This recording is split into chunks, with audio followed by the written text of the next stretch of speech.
Welcome to Sleepy Crime. Before we start tonight's case, I'd love to hear from you. Tell me in the comments where you're watching from right now. I'm always amazed to see these stories reach people from all over the world. And if you enjoy these quiet, late-night dives into true crime, please like this video and subscribe so you don't miss the next one. Now, make yourself comfortable. Whether you're lying in bed, wrapped in a blanket, or just sitting in a quiet room with your headphones on, let your shoulders relax, let your breathing slow, and let the noise of the day fade away. Tonight's story isn't loud. It isn't chaotic. It's the kind of darkness that hides in plain sight. Welcome to Sleepy Crime. Before we begin tonight's case, I'd like to hear from you. Tell me in the comments where you're watching from right now. It always amazes me to see these quiet, late-night stories reaching people in every corner of the world. And if you enjoy these calm, detailed dives into true crime, please like this video and subscribe so you don't miss the next one. Now, make yourself comfortable. Whether you're lying in bed, wrapped in a blanket, or sitting in your favorite chair with a warm drink, let your shoulders relax, let your breathing slow, and let the noise of the day fade away. Tonight's story isn't about chaos in the streets or violence in the shadows. It's about something quieter, the kind of darkness that hides in plain sight. Our case begins in the deep American South, in the town of Anniston, Alabama. In the 1970s, Anniston was the kind of place where people waved to each other from their porches, where the air on Sunday mornings was filled with the sound of church bells, and where you could count on your neighbors to know not only your name, but your family history. The downtown area had a handful of small shops, the kind where the owner would remember your order or set aside something they thought you might like. Life was predictable, and most residents found comfort in that. Anniston wasn't the sort of place people imagined when they thought about crime stories, and that made what happened here all the more shocking. Living in this close-knit community was a woman named Audrey Marie Hilley. People simply called her Marie. She was born and raised in the South, and she knew how to carry herself in a way that drew respect. Marie was the kind of woman you might notice at a church social or community fundraiser, always well-dressed, her hair styled just so, her smile polished and ready for polite conversation. She had an air of confidence, a certain poise that suggested she knew exactly where she belonged. To her neighbors, Marie was a devoted wife and mother, someone who took pride in her home and her family's appearance. She had a husband, Frank Hilley, and two children, Mike and Carol. Together, they looked like the picture-perfect middle-class American family. Frank worked steadily to provide for them. He wasn't wealthy, but he was reliable. He put in long hours, came home tired, and spent weekends doing small repairs around the house or attending local events. Marie, for her part, took care of the household. She was known for her ability to entertain. She liked hosting dinners, making sure her guests left with the impression that she had everything under control. She had a knack for creating a warm atmosphere, even if it sometimes felt more staged than natural. Marie enjoyed attention, but not the kind that was too flashy. She preferred admiration that felt earned, for her taste, her manners, her charm. Still, beneath the polite smiles and the pleasant small talk, there was another side to Marie. Those who knew her well would sometimes notice her restlessness, her desire for finer things.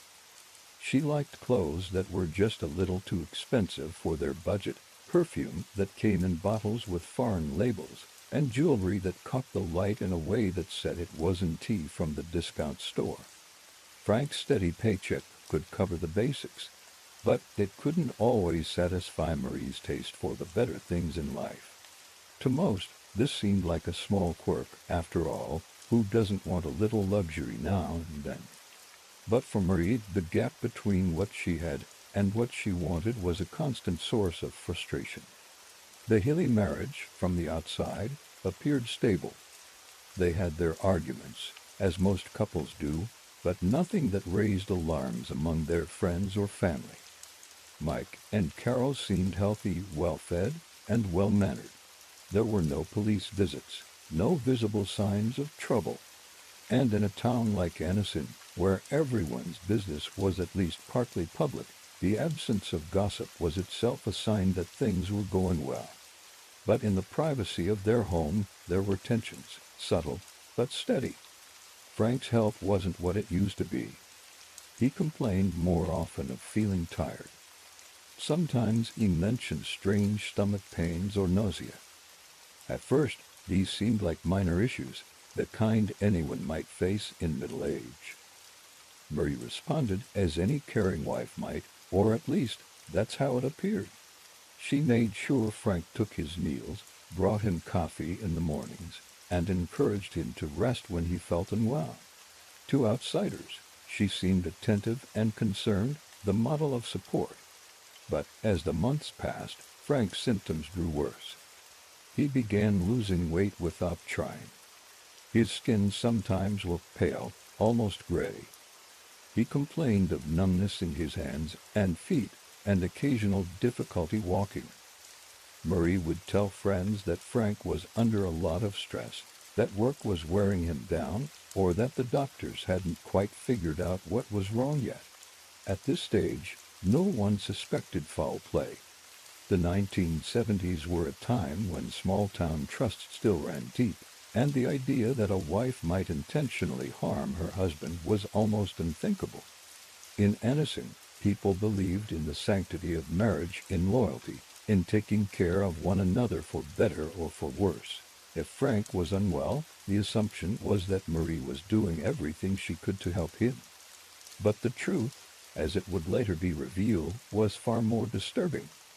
Marie had a gift for controlling how others saw her. She knew how to shape a narrative, how to explain away inconvenient details, and how to use charm to keep questions from getting too close. If she sensed suspicion, she could redirect it with a well-timed laugh, a sympathetic sigh, or a convincing expression of worry. Over the years, she had learned that people often believed what they wanted to believe, and in a town like Anniston, no one wanted to believe that someone like Marie could be dangerous. As Frank's health declined, Marie maintained her social presence. She still attended church, still dressed well, still hosted small gatherings when she could. Even when Frank was too ill to participate, she would put on a brave face and tell people he was just resting. Friends might have noticed that she didn't seem as distraught as one might expect, but they explained it away. Perhaps she was simply being strong for the children. Perhaps she was the type to keep her emotions private. Whatever the reason, no one pressed her too hard for answers. Looking back, this was the calm before the storm. The signs were there, the unexplained illness, the gradual physical decline, the strangely composed wife. But without the benefit of hindsight, they didn't add up to anything concrete. In those early months, it was still possible to believe that everything was normal, that Frank would recover, and that the Hilley family would carry on as they always had. But the truth was already in motion. The poison, both literal and metaphorical, had already begun to seep into their lives. What no one in Anniston realized was that this quiet, respectable home would soon become the center of one of the most notorious and bizarre criminal cases in the South.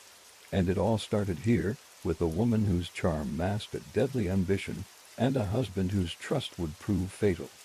Frank Hilley had never been the kind of man to complain much about his health. Like many men of his generation, he believed in pushing through aches and pains, attributing them to hard work, age, or just the way life was. But by the late 1970s, there was no ignoring that something was wrong. It began subtly, almost invisibly, a bit of fatigue that lingered longer than usual, a day or two of mild stomach upset, the occasional tingling in his hands and feet. At first, he brushed it off. He worked long hours after all, and the Alabama summers could wear anyone down. Marie, attentive as ever, would cluck her tongue and insist he take it easy. She'd make him coffee in the mornings, slip an extra helping onto his dinner plate, and remind him to take the pills the doctor had prescribed, mostly vitamins, and medication for indigestion. If anyone asked, she'd say Frank was just run down. The long hours, the stress of supporting a family, maybe a touch of the flu now and then. Nothing to be overly concerned about. But over the next few months, the symptoms worsened. Frank began losing weight, not dramatically at first, but enough that his belt needed tightening. His energy dropped so low that he sometimes came home from work and went straight to bed. He developed persistent nausea and stomach cramps, which made eating a chore. His skin seemed paler than before, his once strong handshake now weaker. Co-workers noticed he looked tired. Friends suggested he see a doctor again. Marie, of course, agreed, and she made sure he kept his appointments. The doctors in Anniston, working with the information they had, ran basic tests. They considered common possibilities: ulcers, gallbladder problems, maybe even hepatitis. Frank's liver enzymes were slightly abnormal, but not enough to point clearly in one direction. They prescribed rest, a bland diet, and medications to ease the discomfort. Frank tried to follow their advice, but his condition continued to deteriorate. Through it all, Marie was by his side, driving him to appointments, keeping track of his pills, telling friends how worried she was. To the outside world, she was the perfect caregiver. What no one knew was that Frank's symptoms matched something far more sinister than a common illness. The fatigue, the gastrointestinal distress, the weight loss, the numbness in his limbs, they were all classic signs of arsenic poisoning.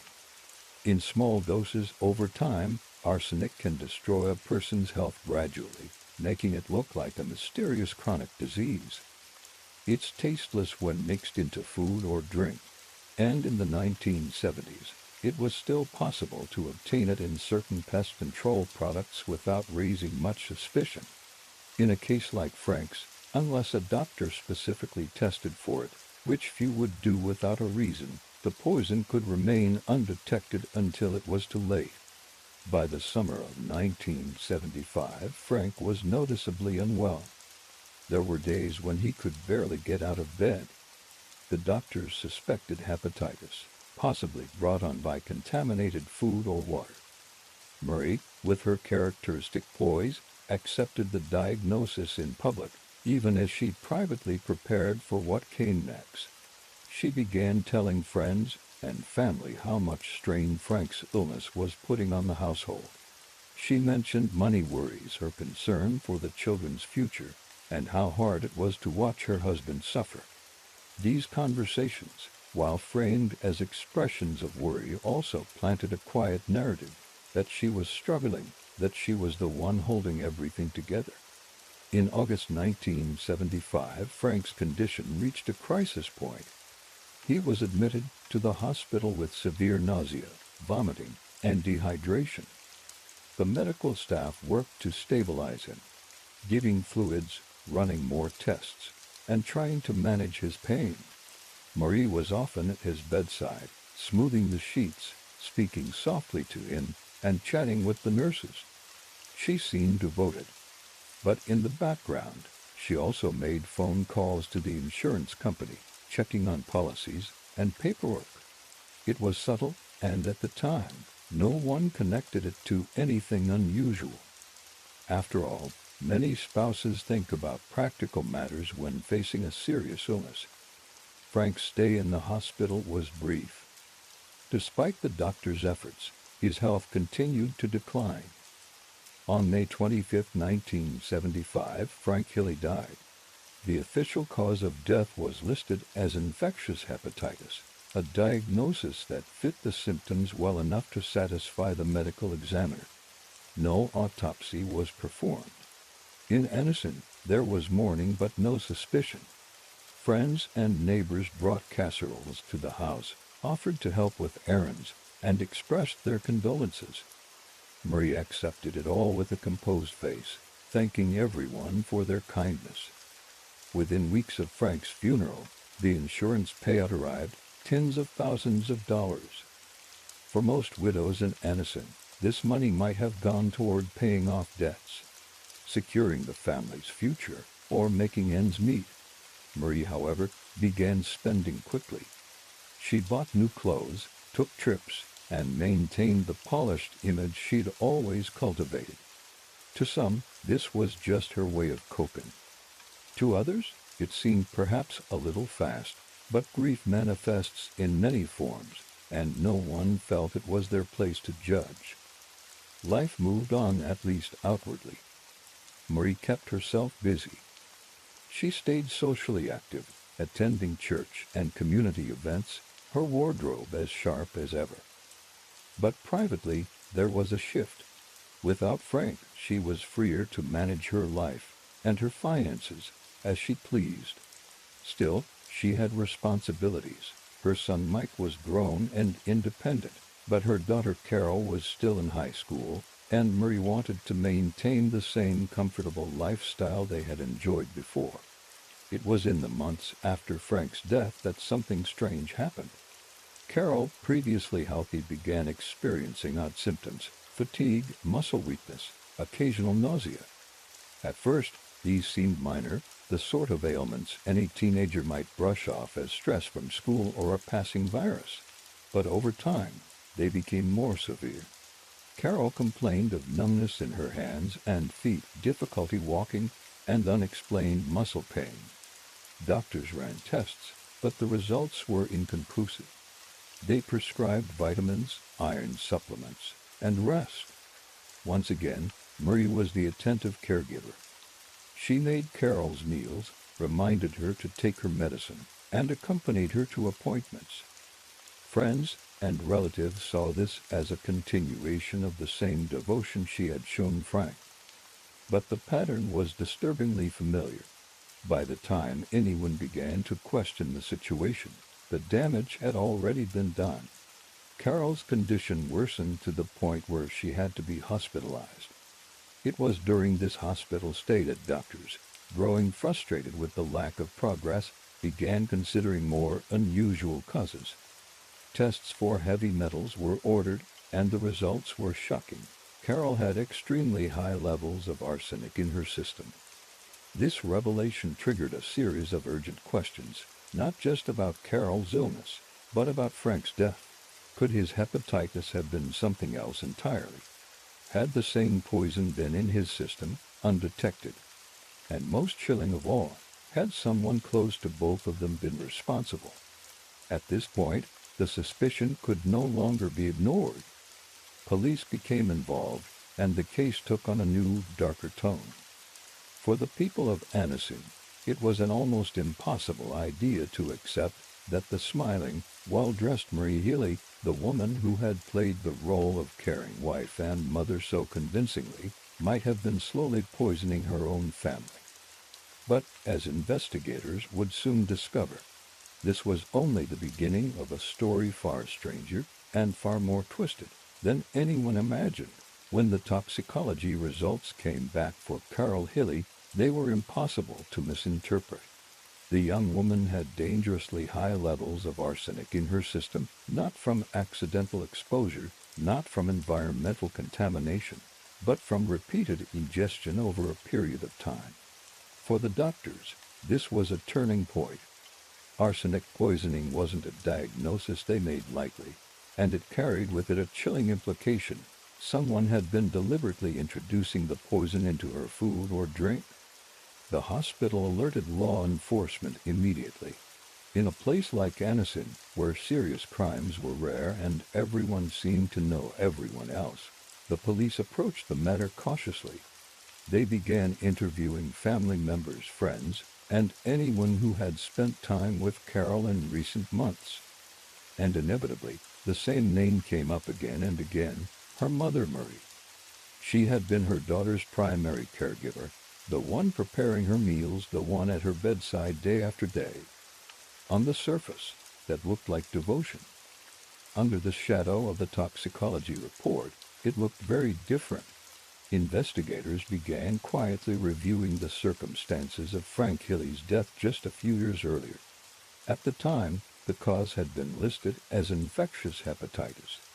No autopsy had been performed, not unusual in a case where the symptoms seemed to match the diagnosis, and where there had been no obvious signs of foul play.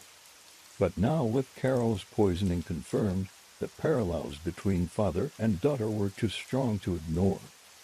Both had suffered a slow decline marked by gastrointestinal distress, weakness, and neurological symptoms.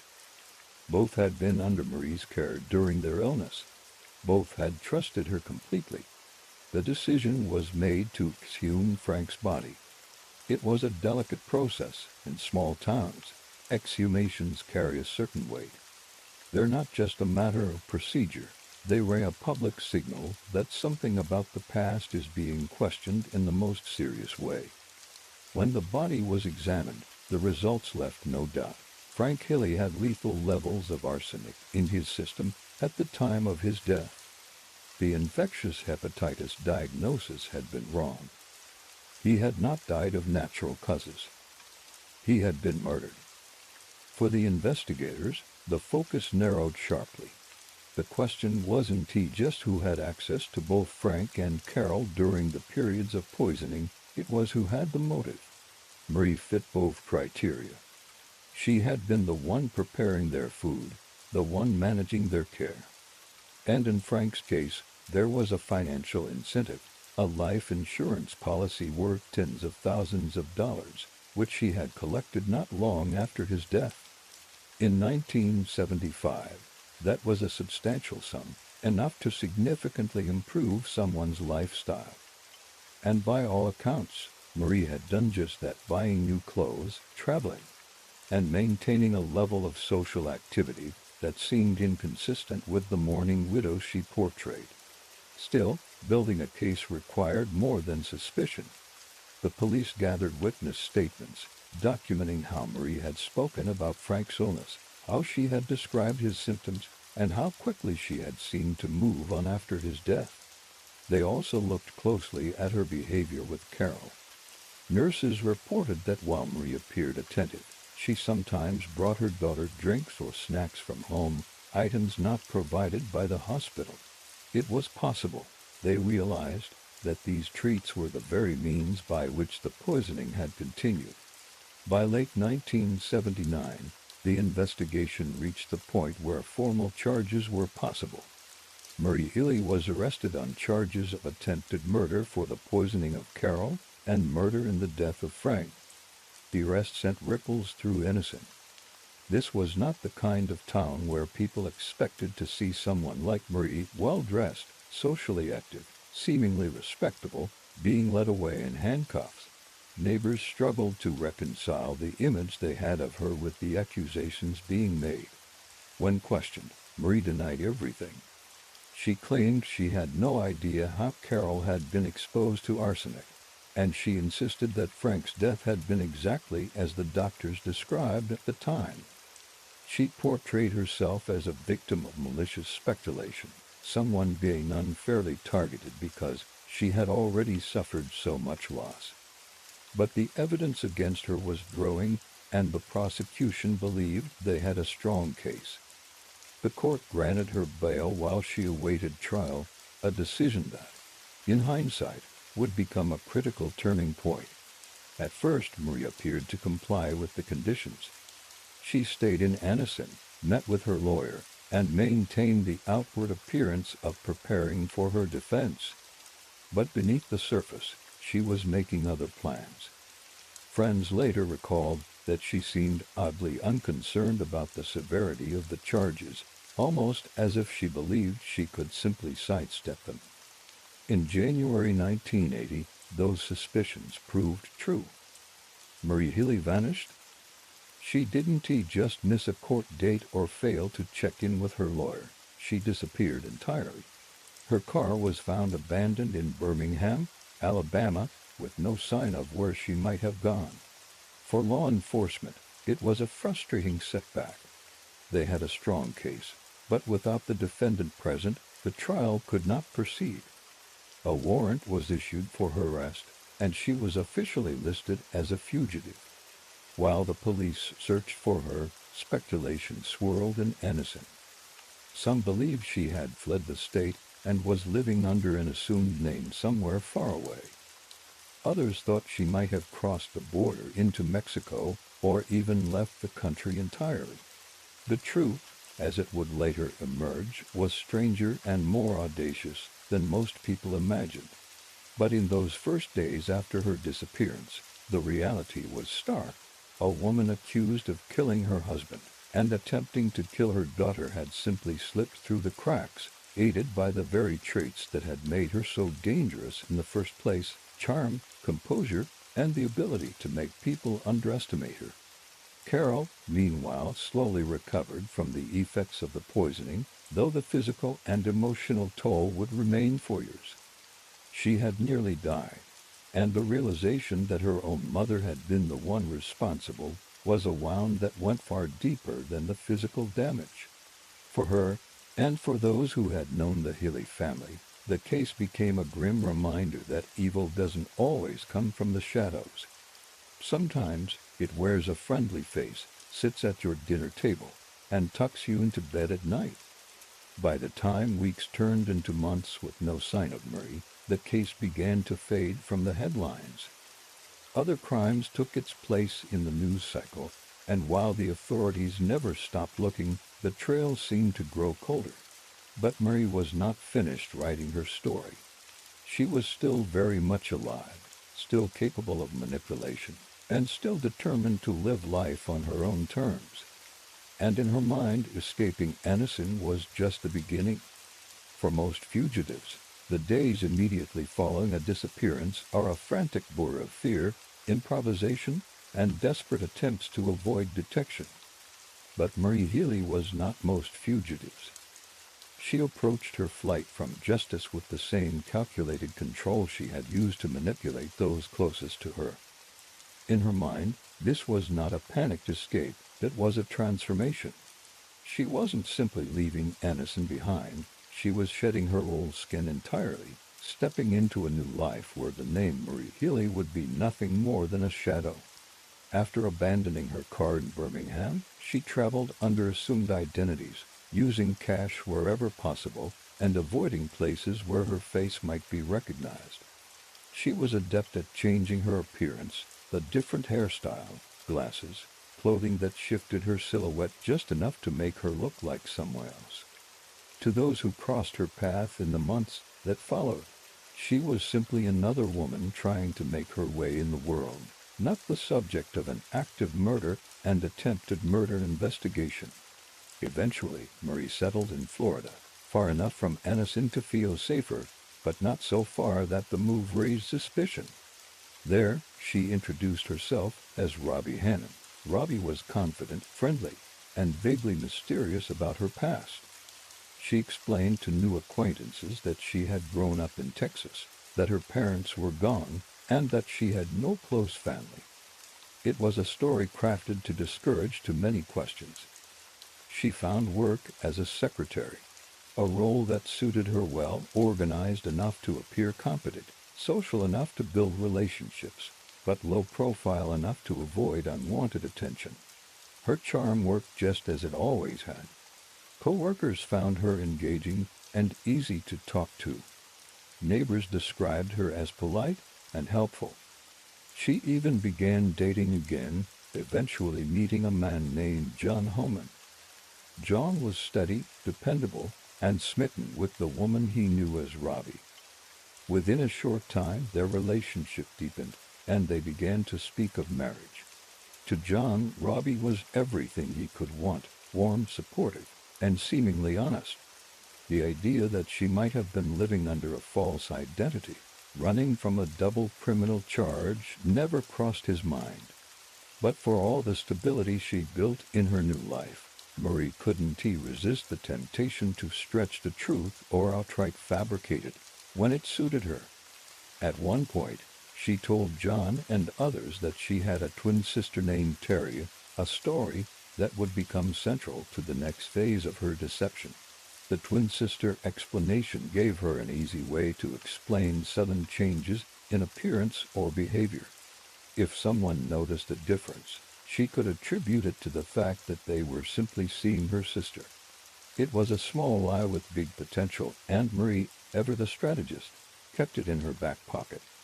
As Robbie Hannon, she eventually married John Homan. They moved to New Hampshire, where she continued to play the role of devoted wife. To neighbors and friends, the Homans were a quiet, respectable couple. Robbie had an air of sophistication that seemed just a little unusual for the area, a southern grace that stood out in the cold, straightforward culture of New England. She made friends, hosted dinners, and settled into a rhythm that could have lasted for years. But Marie was not content with mere stability. She enjoyed the thrill of reinvention, the subtle power of living a life no one else could fully see. That thrill often came with risks, and for a woman already living under a stolen identity, even a small slip could have catastrophic consequences. Her slip came, fittingly, in the form of another elaborate lie. In 1983, she told John and their friends that Robbie had to leave for Texas to care for her twin sister Terry, who was gravely ill. She left town for several weeks, during which she shed her Robbie identity and reappeared in New Hampshire as Terry. This required some acting skill. She adjusted her speech patterns, her posture, even her mannerisms. To John's astonishment, Terry explained that Robbie had died from her illness and that she, the twin sister, had come back to New Hampshire to settle Robbie's affairs. It was an audacious move, one that relied on John's trust and the unlikelihood that anyone would dig too deeply into the story. For a time, it worked. John accepted the explanation, and Terry slid into the life Robbie had left behind, including John himself. In effect, Marie had managed to marry the same man twice, under two different identities, without him realizing the truth. To the outside world, it was an unusual but believable story, a widowed man finding comfort in the company of his late wife's sister. In reality, it was another layer in Marie's ongoing performance. But even the most convincing lies can unravel, and Marie's luck began to run out. Small inconsistencies in her story began to surface. Friends noticed that Terry seemed to know things about Robbie's life that she shouldn't have. There were documents that didn't quite line up, signatures that looked suspiciously similar, and vague answers when people asked about the family in Texas. Marie was clever, but she wasn't perfect, and after years of keeping her real identity hidden, cracks were starting to show. The moment that truly began to unravel everything came when Marie, as Terry, applied for a job that required a background check. The paperwork triggered questions that Marie couldn't easily deflect.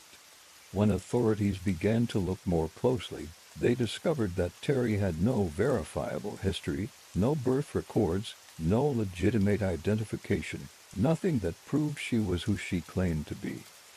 These discrepancies caught the attention of law enforcement, and soon her fingerprints were compared against national databases. That's when the truth surfaced. Terry was not a grieving sister from Texas. She was Audrey Marie Hilley, wanted in Alabama for murder and attempted murder. In January 1983, after 3 years on the run, Marie was arrested in New Hampshire. The news shocked everyone who had known her as Robbie or Terry. John Homan, blindsided by the revelation, struggled to reconcile the woman he had loved with the fugitive facing life in prison. Friends and neighbors expressed disbelief that someone they had welcomed into their homes had been living a lie so elaborate, and for so long. Marie's return to Alabama was not the triumphant homecoming of a prodigal daughter. It was the arrival of an accused killer whose charm had finally failed to shield her from the consequences of her actions. The trial ahead would be sensational, the evidence damning, and the verdict, in the eyes of many, already decided. But for Marie, the story was still not over. Even behind bars, she was not done trying to control the narrative, not done shaping the way people saw her. And as the prosecution prepared its case, the question lingered, had there been other victims along the way? The pattern of poison and reinvention suggested a capacity for harm that extended far beyond Frank and Carol. Investigators quietly explored other possibilities, combing through records and speaking to people who had once been close to Marie. No definitive proof emerged of additional murders, but the suspicion remained a shadow over her entire life, one that would follow her into the courtroom and beyond. When the news broke that Terry from New Hampshire was actually Audrey Marie Hilley, a fugitive from Alabama wanted for murder and attempted murder, it stunned everyone who thought they knew her.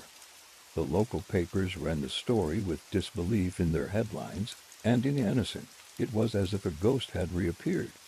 For 3 years, many had wondered if she had slipped out of the country entirely, if she was living under palm trees somewhere in South America, or if she was even alive at all. Now she was back in custody, and the law intended to hold her there. The extradition from New Hampshire to Alabama was handled quietly but efficiently. Marie remained composed throughout the process.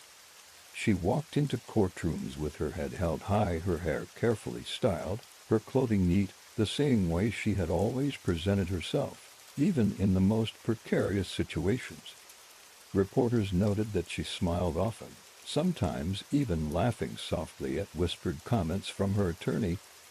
If she felt the weight of the charges against her, she didn't show it. This calm, almost defiant poise became a talking point for journalists covering the case. And for the prosecution, it was a reminder of just how easily she had manipulated appearances in the past.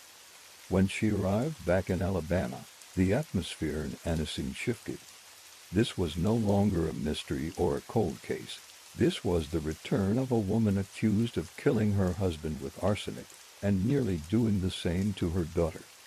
The courthouse was surrounded by spectators on the day she appeared, a mixture of curious townspeople, family members, and those who simply wanted to see for themselves the face of the so-called acid lady. The nickname came from the formal charges. Though she had not used acid as a weapon, the slow, corrosive nature of her crimes earned the comparison in headlines. Prosecutors wasted no time in preparing their case. The exhumation of Frank S. body had produced undeniable evidence, lethal concentrations of arsenic in his tissues, consistent with prolonged poisoning. Carol's toxicology reports told the same story, showing repeated exposure over time.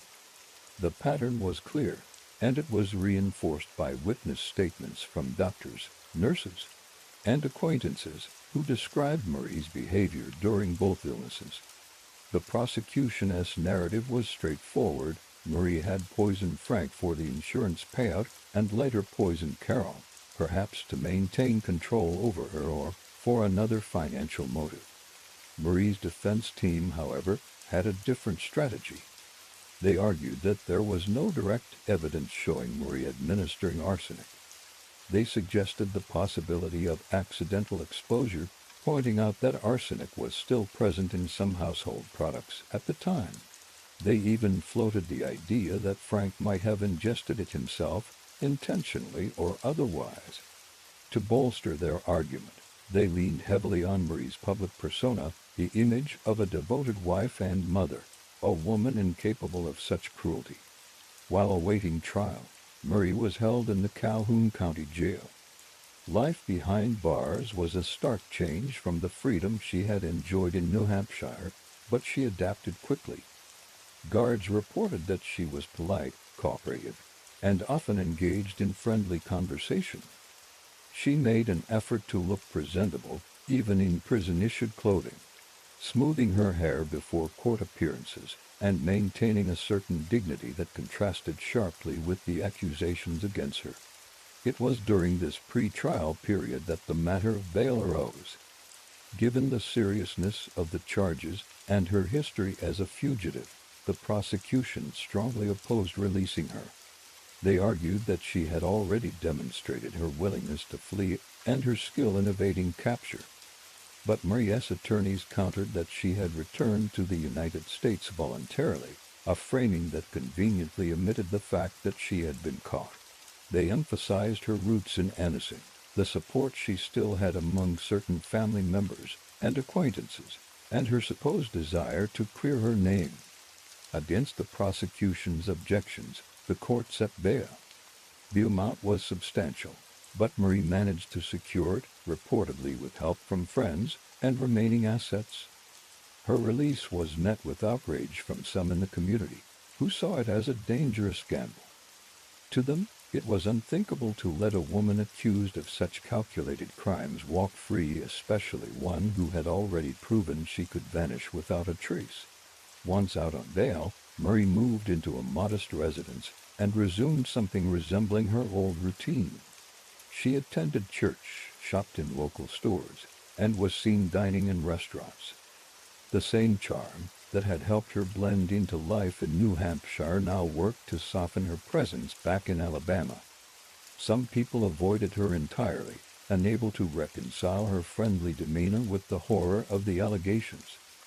Others, perhaps unwilling to believe the worst about someone they had once admired, treated her kindly.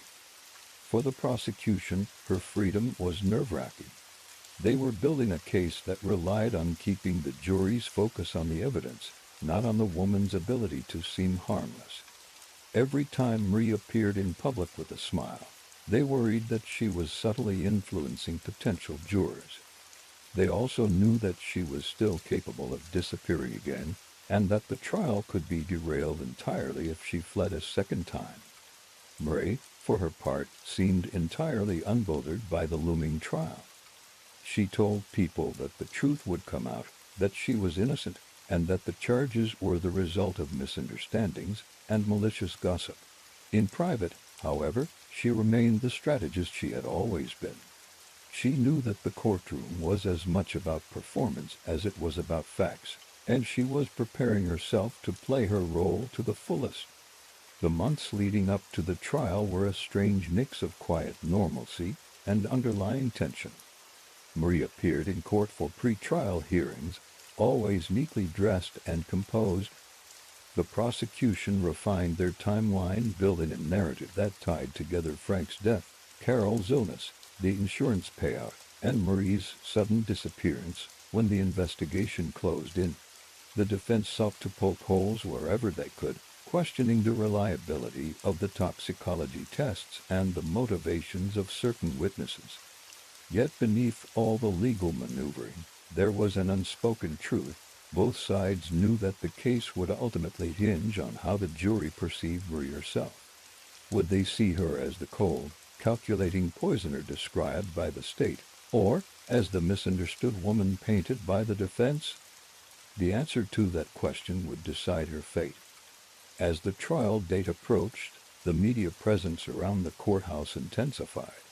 Journalists from outside Alabama began arriving, drawn by the unusual details of the case and the sheer audacity of Marie Essier's on the run.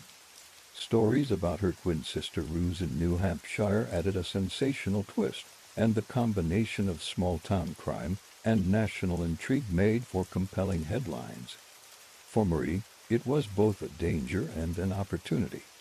The attention could work against her if the coverage leaned in favor of the prosecution, but she also knew that the more she appeared calm, pleasant, and cooperative, the more she might sway public opinion. She had played this game before, in living rooms, in hospital rooms, and in social circles, and she intended to play it again, this time on the stage of a courtroom. But as the community waited for the trial to begin, many couldn't shake a deeper unease. This was a woman accused of slowly killing her husband over months, all while smiling across the dinner table. A woman accused of nearly doing the same to her own daughter. And a woman who had lived an entirely false life for years, deceiving everyone around her. The question wasn't just whether she was guilty. It was how far she was willing to go to protect herself. That answer was coming, and soon. When Marie Hilley walked out of jail on bail that first time, the court believed it was granting her the opportunity to prepare her defense and face justice in a fair trial. But for Marie, freedom meant something entirely different. She saw it as a second chance, not to clear her name, but to disappear once more. Her first escape had been bold, but her second would be far more elaborate. She had learned from experience, moving quickly, controlling her image, and reinventing herself entirely was the only way to stay ahead. Within days of her release, Marie began making quiet preparations. She withdrew as much cash as she could without drawing attention, sold or pawned small valuables, and carefully avoided any moves that might alert her bondsmen. She spoke to neighbors as if everything were normal, smiling and offering polite conversation. She gave no hint that she was planning to leave Alabama behind forever. Then, one morning in January 1980, she was gone. By the time anyone realized she had missed an important pre-trial meeting, she was already hundreds of miles away. Her path south took her through back roads and bus stations, places where a lone woman with a suitcase wouldn't draw much notice. She traveled light, just enough clothing to appear settled wherever she stopped, and a handful of personal items she could easily abandon if necessary. She understood that in order to survive, she couldn't cling to anything that tied her to the name Marie Hilley. In Florida, she began the transformation. She dyed her hair, changed her style of dress, and adopted a new way of speaking. She became Robbie Hennon, a confident, independent woman with a vaguely tragic backstory. To those she met, Robbie was from Texas. She had grown up in a small town, lost her parents young, and had no siblings. This fiction served a purpose. No one could accidentally run into a relative who might contradict her story, and no one could ask too many questions about her past. She rented a small apartment, found work as a secretary, and quickly learned the rhythm of her new surroundings. It was in Florida that she met John Homan. He was steady, soft-spoken, and quickly smitten by Robbie's southern charm. She seemed worldly and yet approachable, a combination that drew him in. To John, she was open about some things, her favorite foods, her likes and dislikes, but carefully guarded about others. She claimed she had few ties left to her old life, which explained why she was free to start over in Florida without much baggage. Over time, the relationship deepened. John saw her as warm, supportive, and devoted. For Marie, this was more than companionship, it was a shield. Being part of a couple made her seem less suspicious.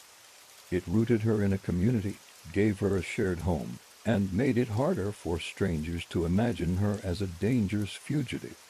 She worked hard to be the kind of partner John would trust without question. She cooked for him, shared in his routines, and always had a ready explanation for anything that didn't quite add up.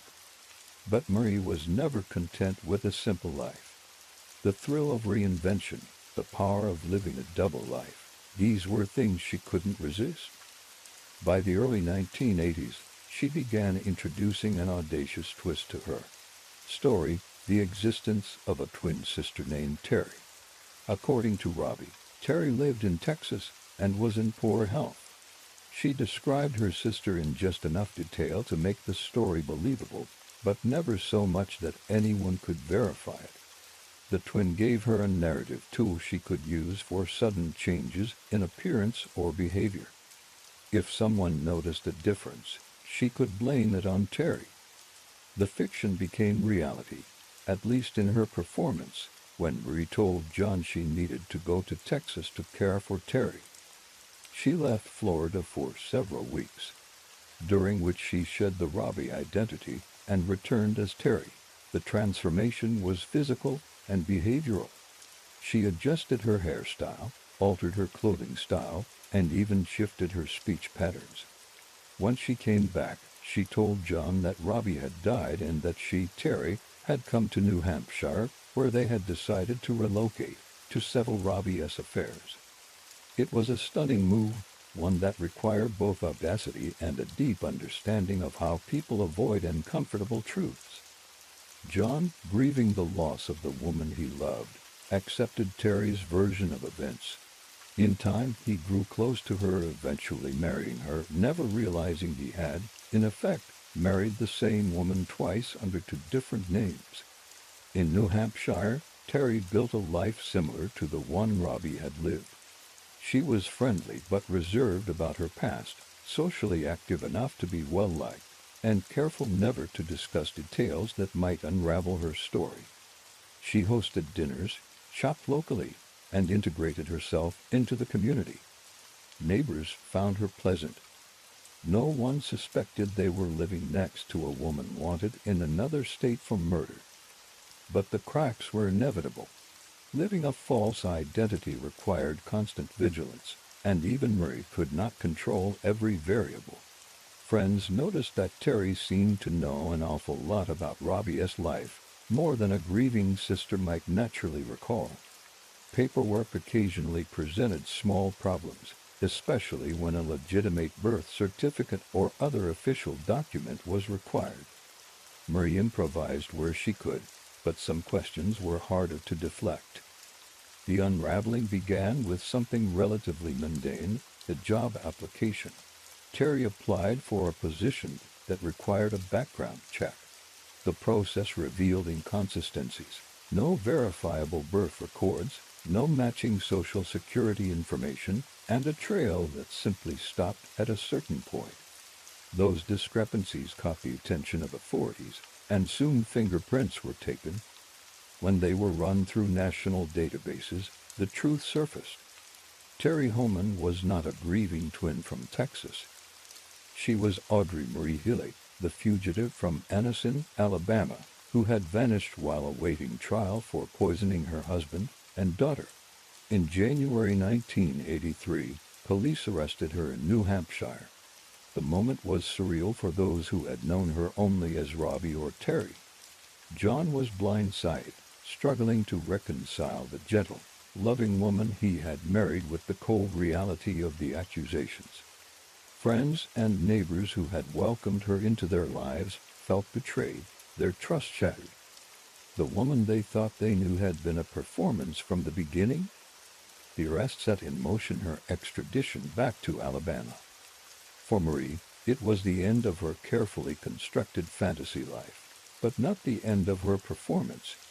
She returned to Anniston not as a broken fugitive, but as a woman still determined to control the story. She dressed neatly for court, smiled at reporters, and denied a wrongdoing. She claimed misunderstandings, insisted on her innocence, and portrayed herself as the victim of an overzealous investigation. Yet the weight of the evidence was undeniable. The arsenic found in Frank's body, the toxicology reports for Carol, the insurance payout, and the years spent hiding under false names all pointed to a chilling truth. Marie Hilley was a woman capable of patience, precision, and deception on a level that blurred the line between survival and predation. The jury would have to decide where the truth lay, but the portrait of Marie that had emerged over the years was one of cold calculation masked by charm. Her years in Florida and New Hampshire had proven she could create entire worlds from lies, sustain them for years, and convince even those closest to her of their reality. Now, those same skills would be tested in the most unforgiving arena she had ever faced, the courtroom. For nearly 3 years, Marie Hilley had lived inside a carefully crafted illusion. As Robbie Hannon and later Terry Homan, she had moved effortlessly through communities, made friends, built a marriage, and maintained a spotless outward reputation. Her lies were complex, but elegant, each one layered over the last, creating a wall so convincing that no one in her new life ever thought to question it too deeply. But the trouble with walls built on deception is that they don't need a battering ram to collapse. Sometimes all it takes is a single crack in the foundation. That crack began with something ordinary: paperwork. In 1982, while living as Terry in New Hampshire, Marie decided to apply for a clerical job that offered slightly better pay and benefits than her current work. On the surface, it was a harmless career move. The application process, however, included a standard background check, a detail that might not have worried most applicants, but should have set off alarms in Marie's mind. Still, she had bluffed her way through far riskier situations before. She filled out the forms with the same casual confidence she used in conversation, listing details that matched her fabricated identity. When the background check began, the inconsistencies appeared almost immediately. There was no trace of a Terry Holman born in Texas, no matching birth certificate, and no social security record that aligned with the information she provided. The hiring office, puzzled, reached out for clarification. Marie provided vague answers, offering to look into it and suggesting that perhaps some of the records had been lost or misfiled. This might have been enough to stall the process in a less thorough company, but the gaps were too large to ignore. The employer contacted local authorities, who in turn began to dig deeper. Law enforcement in New Hampshire on her fingerprints through national databases. The result was immediate and startling. Terry was a perfect match for Audrey Marie Hilley, wanted in Alabama for the murder of her husband and the attempted murder of her daughter. It had been 3 years since she vanished while out on bail, and her face was still on wanted posters in law enforcement offices across the South. The quiet life she had built in New Hampshire had just been shattered by a few lines of mismatched data. On a cold January morning in 1983, police arrived at the modest home she shared with John Holman. The arrest was swift and professional. Marie, still dressed neatly, her hair styled, greeted them with an air of calm that surprised even the officers. She did not argue, did not raise her voice, and did not attempt to flee. Instead, she simply listened as they read her rights, nodded slightly, and allowed herself to be handcuffed. For the neighbors who witnessed the scene, it was a shock. They had seen Terry walking her dog, chatting over fences, and hosting small dinners. Now they were learning that the polite woman from next door was accused of being a cold-blooded poisoner. John Holman was blindsided. In the hours after her arrest, he struggled to process the truth. The woman he had married twice, though he hadn't known it at the time, was not who she claimed to be. She had not lost a sister named Robbie. She had been Robbie. She had been Marie all along.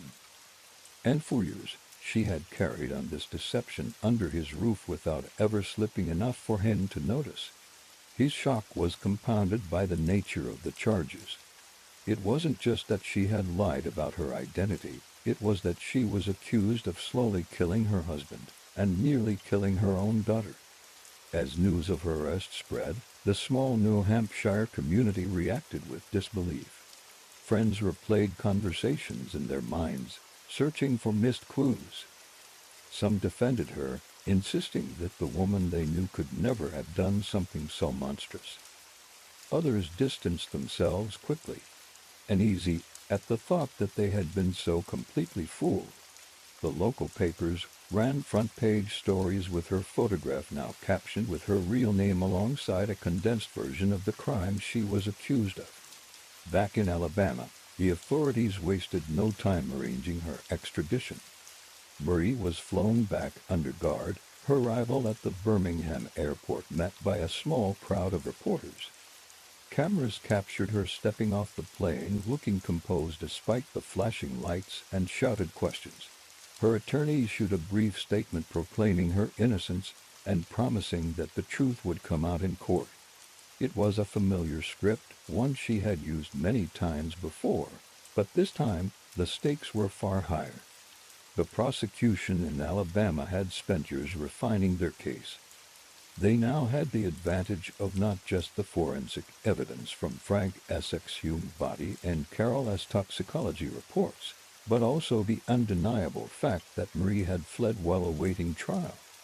To them, her years in hiding weren't just proof of guilt, They were an opportunity to show the jury her skill at deceit, her use of false identities, the invented twin sister, and the elaborate charade with John Homan all painted a picture of a woman who could lie without hesitation and live comfortably inside that lie.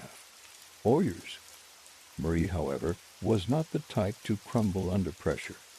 As she sat in her cell awaiting trial, she projected the same unshakable calm she had always worn like armor. Guards reported that she was polite and often smiled, even when discussing the charges against her. She maintained her grooming, smoothing her hair before court appearances and ensuring that her clothing, even the standard-issue garments, was neat. To the casual observer, she might have looked more like a woman attending a business meeting than one facing the possibility of life in prison. In pretrial hearings, she listened attentively, occasionally leaning toward her attorney to whisper comments. The courtroom spectators, many of them locals who remembered her from years earlier, watched closely, searching for signs of guilt or remorse. What they saw instead was a woman who seemed entirely in control, her expression revealing nothing. The slip-up that had led to her arrest was, in a way, emblematic of Marie's downfall. She had been undone not by a dramatic betrayal or a daring police operation, but by the simple fact that she could not stop reaching for more. Applying for a better job might have seemed like a harmless decision, but it required a background check she could never pass. In her confidence, or perhaps her arrogance, she had underestimated the risk. That miscalculation brought 3 years of freedom to an abrupt end. As the trial date drew nearer, the case became a media fixture. True crime enthusiasts, local reporters, and even national outlets took an interest. The combination of arsenic poisonings, insurance money, and a fugitive reinventing herself with an invented twin sister was irresistible to storytellers. For the prosecution, the publicity was a double-edged sword. On one hand, it ensured that the jury pool would be aware of the case's notoriety. On the other, it meant that the defense could argue she had been convicted in the court of public opinion before ever setting foot in front of a jury. Marie understood the power of perception. She had used it her entire life to charm neighbors, to keep suspicion at bay, to reinvent herself as needed. Now she would use it in the courtroom. Her demeanor, her expressions, even the way she sat in her chair would be part of her defense. She knew that juries, like communities, often respond to stories and impressions as much as to cold facts. But while she focused on presentation, the prosecution focused on building an unassailable chain of evidence. They were ready to walk the jury step by step through the timeline of Frank's illness and death, the slow poisoning of Carol, the insurance payout, and Marie's flight. They would use expert witnesses to explain how arsenic works, how the symptoms matched precisely with both victims, and how the levels found in their bodies could not have been the result of accidental exposure. They would call friends, neighbors, and medical staff to testify about Marie's behavior, her calmness in the face of illness, and her willingness to provide food and drink even as her loved ones grew sicker. Marie's slip-up had given them the chance to bring her back to Alabama. Now, they intended to make sure she never had the opportunity to slip away again. By the time Marie Hilley finally stood trial in Alabama, her name had become synonymous with deception. The prosecution presented a timeline so detailed and precise that it left little room for alternative explanations. They began with Frank's gradual decline in the mid-1970s, methodically walking the jury through his symptoms, his hospitalizations, and the eventual discovery of lethal arsenic levels in his remains. They showed how Carol's illness followed the same pattern, with toxicology results that could not be dismissed as coincidence. They underscored the life insurance payout, the spending spree that followed, and the abrupt disappearance when investigators began asking questions. The expert witnesses were particularly damning. Toxicologists explained the effects of arsenic, describing how it could be administered in small doses over time to mimic natural illness, and how the concentrations in Frank's and Carol's systems were consistent with repeated intentional dosing. Medical professionals who had treated them testified about Marie's demeanor, calm, attentive, never showing panic even as her husband and daughter wasted away. Friends and neighbors added their recollections, how she had seemed concerned in public but oddly detached in private, how she had managed to avoid suspicion by projecting the image of a capable, devoted wife and mother. The defense tried to poke holes wherever they could. They questioned the reliability of the tests, suggested the possibility of accidental contamination, and implied that the evidence was circumstantial. They reminded the jury that there was no eyewitness to Marie administering poison, no smoking gun, no confession. But for every suggestion of doubt they raised, the prosecution countered with another piece of the puzzle, and the picture that emerged was one of cold calculation. The jury deliberated for only a few hours before returning their verdict. Marie Hilley was found guilty of the murder of Frank Hilley and the attempted murder of her daughter Carol. The judge sentenced her to life in prison for the murder and 20 years for the attempted murder, the sentence to run consecutively. The courtroom was silent as the verdict was read, save for the scratching of pens from reporters and the faint hum of the air conditioning. Marie sat still, her face betraying no emotion. In prison, Marie maintained the same composure she had shown in court. Guards noted that she was polite, rarely causing trouble. She continued to present herself neatly, as though appearances still mattered, even within the confines of a cell. She corresponded with John Holman, who remained conflicted about the woman he had loved and the crimes she had committed. To some, her control over her image was remarkable. To others, it was simply another form of manipulation, one last performance for an audience that had already delivered its judgment. But prison walls cannot contain ambition forever. In February 1987, after serving just a few years, Marie was granted a 3-day pass to visit her husband in Anniston, a privilege occasionally given to prisoners deemed low risk. It was an astonishing decision, given her history of flight, and one that would prove fatal. On the second day of her pass, Marie left the house, claiming she was going for a walk. She never returned. For 4 days, she eluded capture, despite the winter cold and her declining health. When she was finally found, she was lying in the backyard of a home in Anniston, soaked by rain, suffering from hypothermia and dehydration. She was rushed to a hospital, but her condition was dire. On February 26, 1987, Audrey Marie Hilley died at the age of 53. The official cause was listed as cardiac arrest, brought on by exposure and dehydration. The irony was hard to miss. A woman who had survived years on the run, who had built and sustained elaborate lies, had been undone by the elements in her own hometown. In the aftermath of her death, reactions were mixed. Some felt a grim satisfaction that justice, in one form or another, had finally run its course. Others, particularly those who had once been close to her, were left with a lingering sense of disbelief, not only at the crimes she had committed, but at the sheer audacity with which she had lived her life. Marie's story was a chilling reminder that evil can wear a pleasant smile, and that the most dangerous lies are often told not to strangers, but to those who trust us most. Yet Marie Hilley's death did not mark the end of stories about cunning women, who manipulated those around them for wealth and power.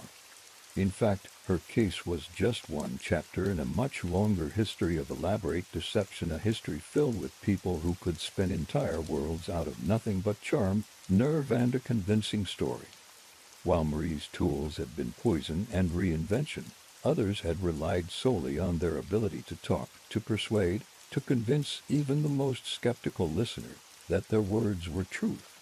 One such figure emerged decades before Marie, at the turn of the 20th century. She didn't stalk her victims with toxins. Nor did she vanish under assumed names in the dead of night. Instead, she walked boldly into banks, private offices, and high society drawing rooms, spinning a single outrageous claim into millions of dollars in credit.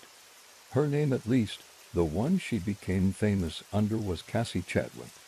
To the public, she was known as the Queen of Con. Cassie's story would begin not with a poisoning, but with a simple lie so audacious it left powerful men scrambling to lend her money. She claimed to be the illegitimate daughter of one of the richest men in America, a man whose name was synonymous with industry and philanthropy, Andrew Carnegie. And in an age before instant communication and rapid background checks, that one claim was enough to open doors and bank vaults across the country. On the evening of December 7, 1904, the lights of New York City cast a golden haze over Fifth Avenue. Carriages rattled along the cobblestone streets, their wheels clicking in a steady rhythm, while electric lamps, still a novelty in many parts of the country, glowed against the winter night. In front of the Holland House Hotel, a small crowd had gathered, drawn by the unusual sight of uniformed police officers escorting a well-dressed woman into a waiting carriage. She was bundled in a fine fur coat, a feathered hat perched perfectly atop her carefully arranged hair. And even as the officers guided her toward the carriage, she moved with the composure of someone who considered herself above such indignities. Her name, the police said, was Cassie Chadwick, though over the years she had been known by several others. In the world of society gossip and business whispers, her name carried the shimmer of mystery. To some, she was an eccentric heiress. To others, a widow with a fortune so vast that even the most conservative bankers courted her favor. But to the detectives, who had been tracking her movements for months, she was something far less glamorous, a fraud on a scale the United States had rarely seen. The arrest had been a long time coming. For years, Cassie had moved through the upper echelons of society, convincing some of the most powerful men in finance to lend her staggering sums of money. The key to her success lay in a single audacious claim, that she was the illegitimate daughter of Andrew Carnegie, the steel magnate whose name was synonymous with vast wealth and philanthropy. In an age when propriety often kept personal scandals out of the press, the possibility of a secret child was not something to be publicly questioned. And so, when Cassie implied that her inheritance would someday amount to hundreds of millions, bankers were eager to extend her credit. The scale of her deception was extraordinary. She didn't simply charm a few gullible men out of pocket money, she secured loans worth millions in today's currency, all without providing the kind of collateral that would have been demanded from anyone else. To understand how she pulled this off, one has to understand the time in which she lived. At the turn of the 20th century, the banking world was built as much on personal relationships and perceived respectability as it was on hard numbers. A well-dressed, well-spoken woman, who seemed to move easily in wealthy circles, could bypass certain checks that might have exposed her scheme. When the New York police finally took her into custody that December night, Cassie did not rage or weep. She smiled faintly, adjusted the collar of her coat, and allowed herself to be helped into the carriage as though she were being escorted to a dinner party rather than jail. Witnesses later remarked on her calmness, her almost regal air. One society woman, watching from across the street, whispered to her companion, "She looks like she's still the richest person here." And in a way, that was part of Cassie's genius. She carried herself in such a way that people believed her version of events simply because she seemed so certain of them herself. The officers took her to the Tombs prison, the formidable stone complex that served as Manhattan's main jail. Inside, she was booked and processed, her personal belongings cataloged. Among them were several expensive pieces of jewelry, a gold-handled umbrella, and a small leather-bound address book filled with the names of prominent businessmen. She declined to answer most of the reporters' shouted questions, offering only a cryptic, This is all a terrible misunderstanding, and I am sure it will be cleared up in due course." While she sat in her cell that night, the story of her arrest began to ripple through the newspapers. Headlines the next morning described her as the woman who fooled Wall Street and the Queen of Con. Some papers printed sketches of her in her furs, escorted by police, noting the calm defiance in her eyes. Others dove into the more sensational aspects of her alleged claim that she was the secret child of Andrew Carnegie, a man whose fortune was estimated to rival that of kings. In truth, Carnegie himself had already been approached for comment, and his response was swift and unequivocal. He had never met this woman, she was not his daughter, and any claims to the contrary were absurd. But his denial came too late to prevent the years of financial damage Cassie had already caused. The banks and private lenders who had extended her credit were now scrambling to assess just how much money they had lost and whether they would ever see it again. Cassie's rise to this moment had not been accidental. It was the culmination of a lifetime spent perfecting the art of the con. Long before she arrived in New York in fine carriages and tailored gowns, she had been Elizabeth Bigley, a girl from Ontario, Canada, with a talent for invention, not of machines or patents, but of identities. Even as a teenager, she had been forging documents, spinning tales, and convincing people to part with their money. Over the years, she had refined her craft, moving from small-town swindles to elaborate big-city schemes, each identity more convincing than the last. The investigation into Cassie's dealings revealed a pattern. She would identify wealthy, influential men, charm her way into their trust, and then present them with a tantalizing opportunity. By invoking her supposed relationship to Carnegie, she didn't just hint at wealth, she implied inevitability. The fortune was hers by birthright, she suggested, and the only reason she needed loans was because propriety prevented her from accessing the money until a certain date. To sweeten the story, she hinted that anyone who helped her in the meantime would be generously rewarded when she inherited. It was, in many ways, the perfect scam for the era. Bankers prided themselves on recognizing quality and breeding, and Cassie gave them exactly what they expected to see: the clothing, the manners, the social connections. Even when her debts began to mount, her lenders hesitated to press too hard, afraid of offending someone they believed to be connected to one of the most powerful men in America. Now, however, the illusion had been shattered. Her creditors were no longer concerned about social niceties. They wanted their money back. The prosecutors were eager to make an example of her, to show that no one, not even a woman who moved in high society, was above the law. The trial that awaited her would be one of the most closely watched of the decade, not just for the details of the fraud, but for what it revealed about the vulnerabilities of a financial system that had allowed her to operate for so long. In the weeks following her arrest, the press feasted on every detail of her life, from the contents of her wardrobe to the menu at her favorite restaurants. They published interviews with former acquaintances, some of whom swore she had always been trouble, while others expressed disbelief that she could be guilty of such a thing.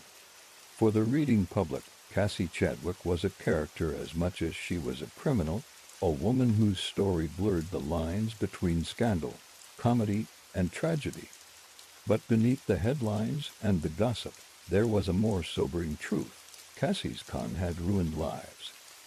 Smaller banks faced insolvency, private lenders were left bankrupt, and the ripple effects touched communities far from the glittering streets of New York. And all of it had been built on nothing more than a lie delivered with unwavering confidence. Her trial would strip away the last of the illusions, but it would also cement her place in history, not as Carnegie's hidden daughter, but as one of the most daring con artists the country had ever seen. Long before she was the Queen of Con, long before her name became linked with one of the boldest frauds in American financial history, Cassie Chadwick was a girl named Elizabeth Bigley, growing up in the small town of Eastwood, Ontario. Born in 1857 into a modest Canadian family, Elizabeth's early life gave little indication of the scale of deception she would one day orchestrate. But even in her teenage years, there were signs that she possessed a quick mind, an eye for opportunity, and a willingness to bend the truth until it snapped. Her family was neither wealthy nor destitute. They lived in a world of predictable rhythms: church on Sundays, chores on weekdays, and occasional visits to nearby towns. But Elizabeth was restless. The prospect of a life bound to the routines of a small farming community seemed intolerable to her. She wanted more excitement, more comfort, more attention. Where others saw limitations, she saw openings. And it wasn't long before she began to explore ways to turn those openings into advantages. By her mid-teens, Elizabeth had already tested her talent for forgery. The story, as it later came out, was almost absurd in its simplicity. She created a fake letter from a fictitious lawyer, claiming that she was the beneficiary of a substantial inheritance. She used this document to persuade a local bank to issue her a line of credit. For a time, it worked. She bought small luxuries, dressed more finely than before, and presented herself as a young woman of means. But the lie was flimsy, and when the bank sought to verify the letter, the truth came out. At just 16 years old, Elizabeth was arrested for fraud. The incident could have ended her ambitions before they began, but she was fortunate, or perhaps persuasive enough, to escape with little more than a warning. The legal system at the time was often reluctant to impose harsh penalties on young women, especially those who could present themselves as misguided rather than malicious. Elizabeth played her part well, appearing contrite and promising to turn over a new leaf. Of course, she had no intention of doing so. The experience had taught her two valuable lessons. First, that a well-told lie could open doors that would otherwise remain shut, and second, that the consequences of being caught could be mitigated if she maintained her composure. These would become the cornerstones of her future career in deception. In the years that followed, Elizabeth drifted between Canada and the United States, adopting new names as easily as she changed outfits. She sometimes posed as a wealthy widow, sometimes as a music teacher, and sometimes as a woman of independent means living off a family fortune. The details of each identity varied, but the core remained the same. She was always someone respectable enough to warrant trust, but just mysterious enough to invite speculation.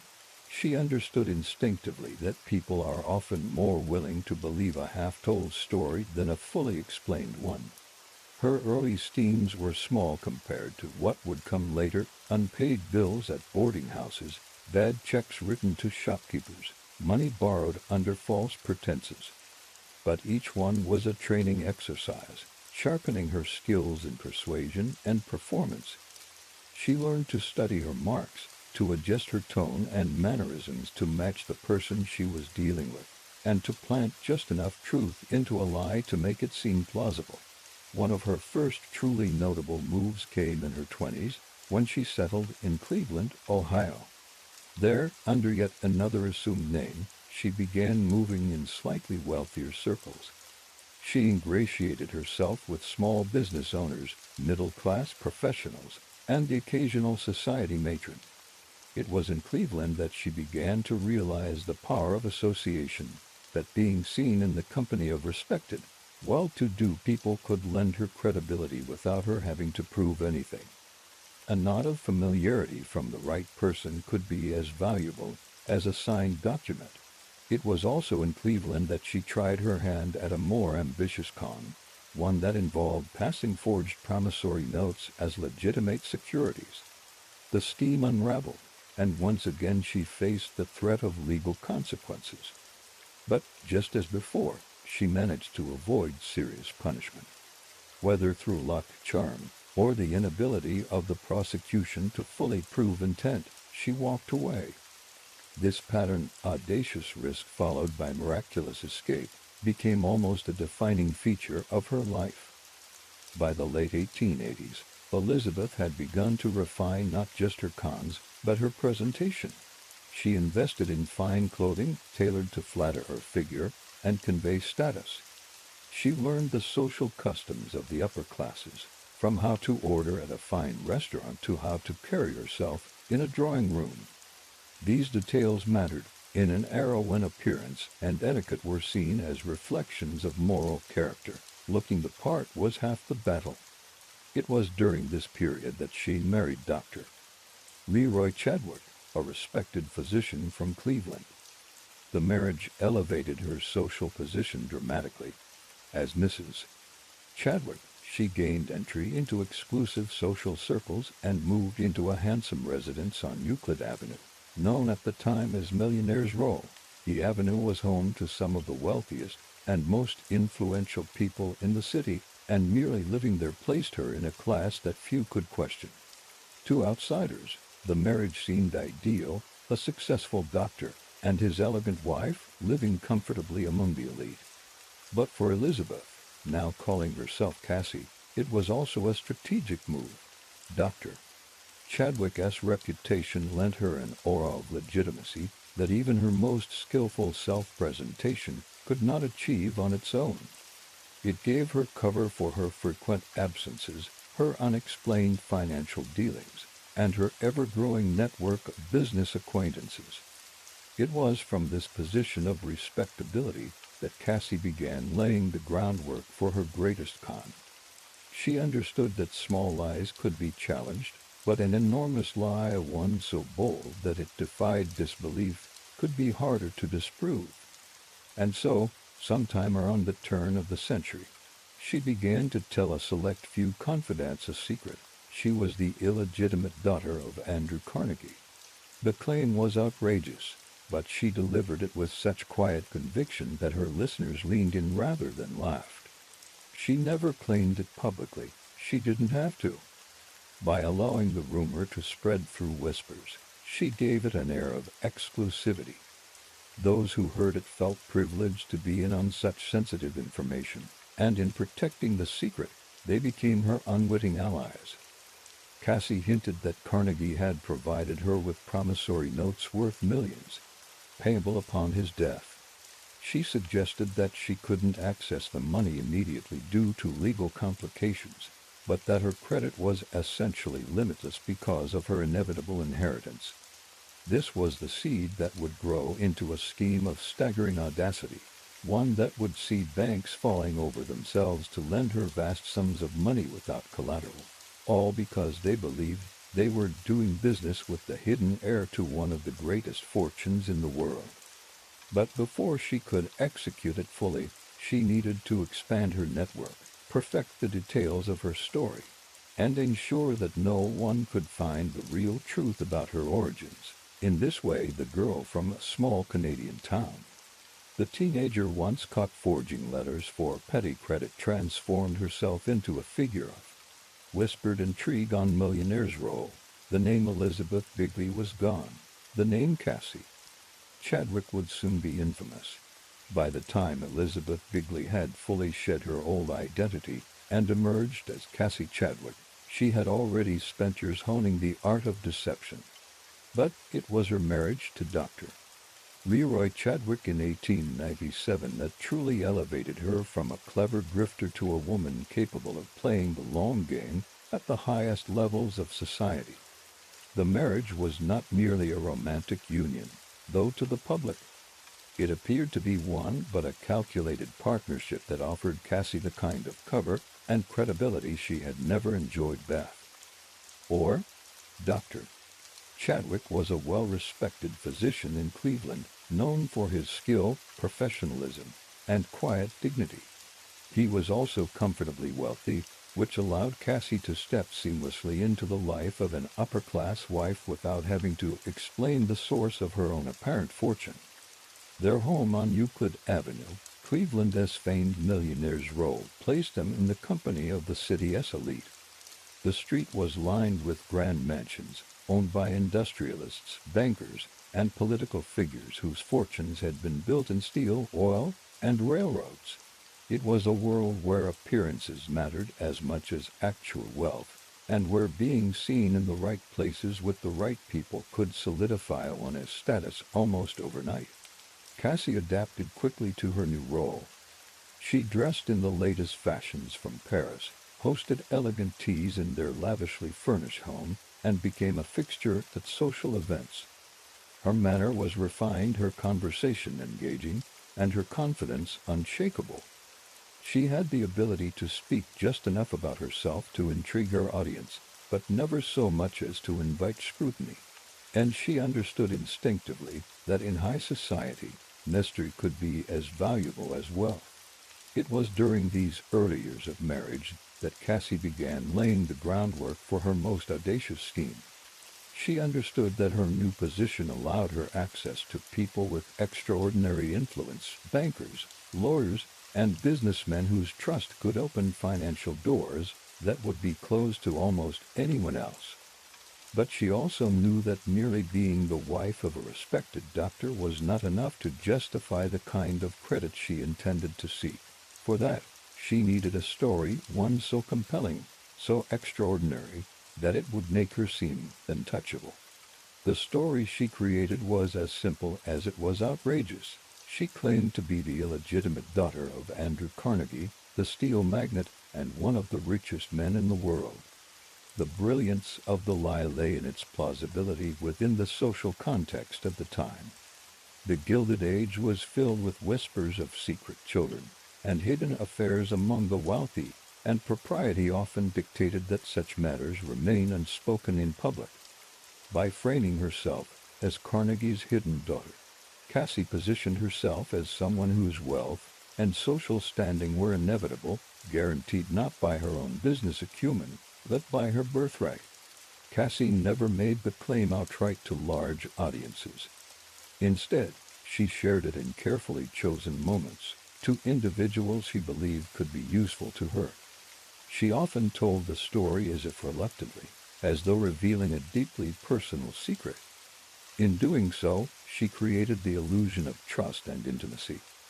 Those who heard the story felt privileged to be in on the truth and in turn became less likely to challenge it. Even more cleverly, she hinted that Carnegie had provided her with promissory notes worth millions, locked away until his death, when the full sum would be hers. Once the seed of this story had been planted, Cassie set about reinforcing it with small but powerful touches. She arranged private visits to Carnegie's actual home in New York City, not to meet him, but to be seen entering and leaving, creating the appearance of a personal connection. These visits were staged through accomplices who posed as intermediaries, ushering her into the building and then escorting her out after a short time. For anyone watching, it appeared entirely genuine. The image of her walking confidently through the doors of Carnegie's residence was enough to silence most doubts. With the illusion of legitimacy established, Cassie began approaching banks for loans. Her pitch was audacious yet disarmingly simple. She was due to inherit a fortune so large that repayment was inevitable, and she needed only short-term credit to cover expenses until that time came. The bankers, eager to cultivate a relationship with someone they believed to be connected to Carnegie, were quick to oblige. In many cases, they didn't even demand collateral. After all, if she truly was Carnegie's daughter, offending her by doubting her solvency could mean losing access to an enormous future account. Chadwick, by all accounts, was largely unaware of the details of his wife's financial dealings. Whether through willful ignorance or genuine trust, he seemed to accept the expensive purchases and lavish renovations as part of their lifestyle. Cassie had a talent for presenting extravagance as necessity. A new diamond necklace was not indulgence, but an investment in her appearance. A trip to Europe was not leisure, but a way to maintain important social connections. In this way, she kept her household's outward image in perfect alignment with her carefully crafted narrative. By 1902, Cassie's web of deception had grown to staggering proportions. She had secured loans from multiple banks, often using one to pay off the interest on another, all the while maintaining her impeccable social image. She continued to live lavishly, spending money on fine clothing, art, and furnishings, as well as on travel and entertainment. Each new display of wealth reinforced the idea that she truly had the means to back it up. Her success was aided by the culture of the time. Banking in the early 20th century often relied as much on personal relationships and perceived trustworthiness as on hard financial data. A recommendation from the right person could override the absence of proper documentation, and a polished appearance could outweigh the need for collateral. Cassie exploited these tendencies masterfully, presenting herself as exactly the sort of person the system was designed to favor. Still, even the most carefully constructed schemes require constant maintenance, and Cassie was adept at keeping the illusion alive. She was always ready with an explanation for delays in repayment, often citing the complexities of her inheritance and the legal restrictions placed upon it. She promised that once her father passed away, those who had helped her would be rewarded many times over.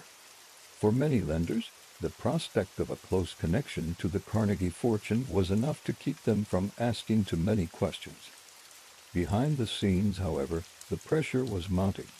Cassie's debts were growing faster than her ability to manage them, and the number of people who knew some version of her story was increasing. The more widely a lie is told, the greater the risk that someone will challenge it. But for the time being, Cassie thrived in her role as the mysterious heiress, enjoying the privileges and luxuries her deception afforded her. From the perspective of Cleveland society, Mrs. Chadwick was the embodiment of refined wealth and charm. Few suspected that behind the elegant dresses, the glittering jewelry, and the confident smile was a woman walking a financial tightrope, one false step away from disaster. And fewer still could have imagined just how high the stakes would become when the inevitable unraveling began. By the dawn of the 20th century, Cassie Chadwick's social standing in Cleveland was firmly established. She was the elegant wife of a respected physician, a familiar figure at society events, and the mistress of a grand home on Euclid Avenue. But behind the genteel facade, the gears of her most ambitious scheme were already turning. Cassie had decided that it was no longer enough to live comfortably. She wanted to live limitlessly. And to do that, she needed a story so convincing and so grand in scale that it would erase any hesitation a banker might have about lending her vast sums without collateral. That story would become one of the most audacious lies in American financial history, the claim that she was the illegitimate daughter of Andrew Carnegie. Andrew Carnegie was, at the time, one of the richest men in the world. His name was synonymous with industrial might and philanthropic generosity.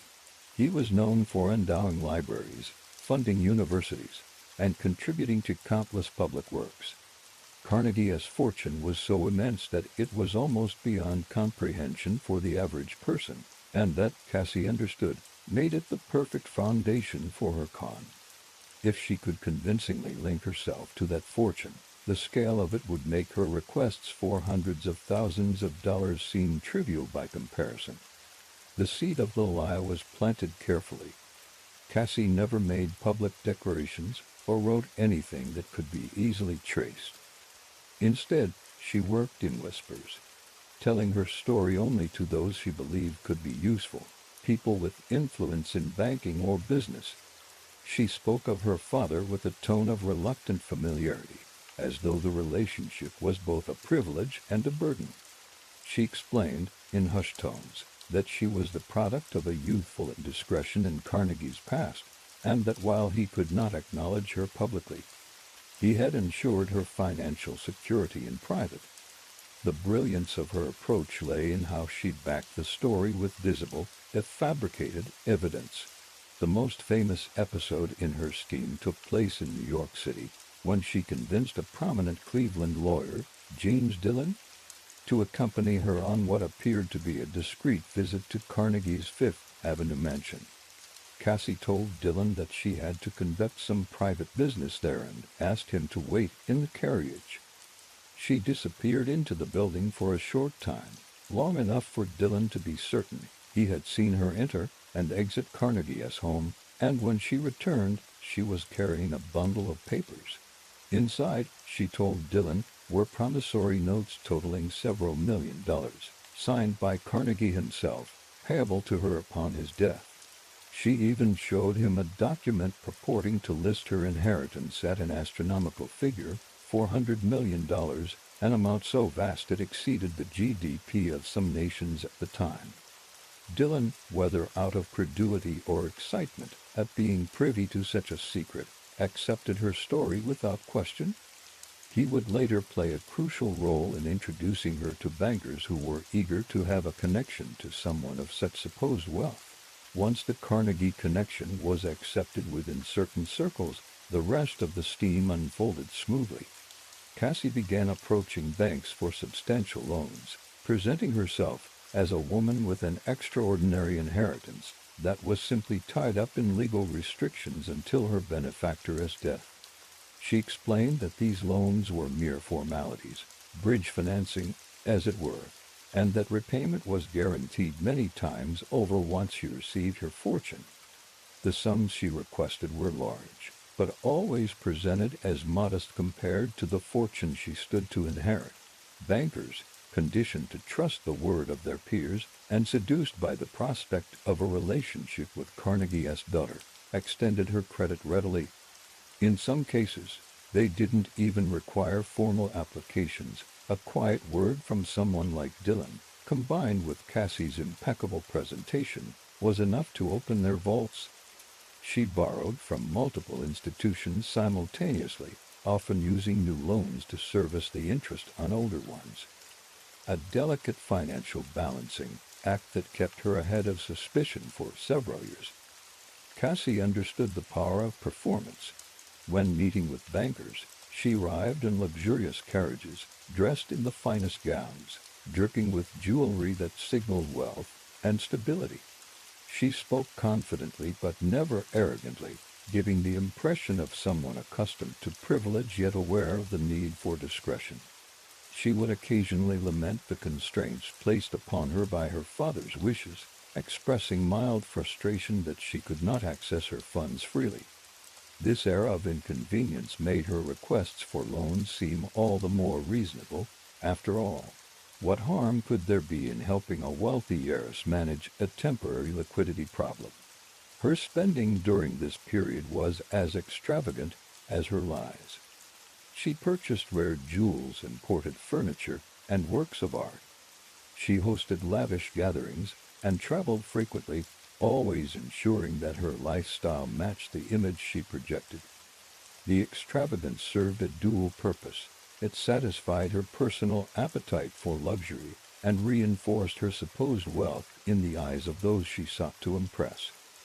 The amounts she borrowed were staggering. By the peak of her scheme, Cassie had secured loans totaling more than $2 million, the equivalent of over $60 million today. Much of this money came from small to mid-sized banks, whose presidents were flattered to be in her confidence and eager to attach their institutions to the Carnegie name. In truth, these banks were often less concerned with formal due diligence when dealing with someone of apparent high social standing, and Cassie exploited that weakness ruthlessly. Her husband, Dr.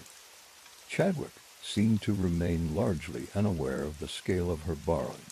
Whether he was truly oblivious or simply chose not to ask questions is still debated.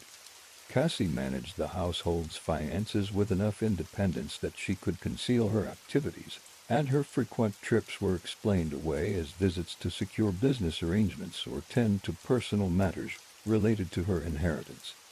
For a time, the Carnegie lie was unassailable.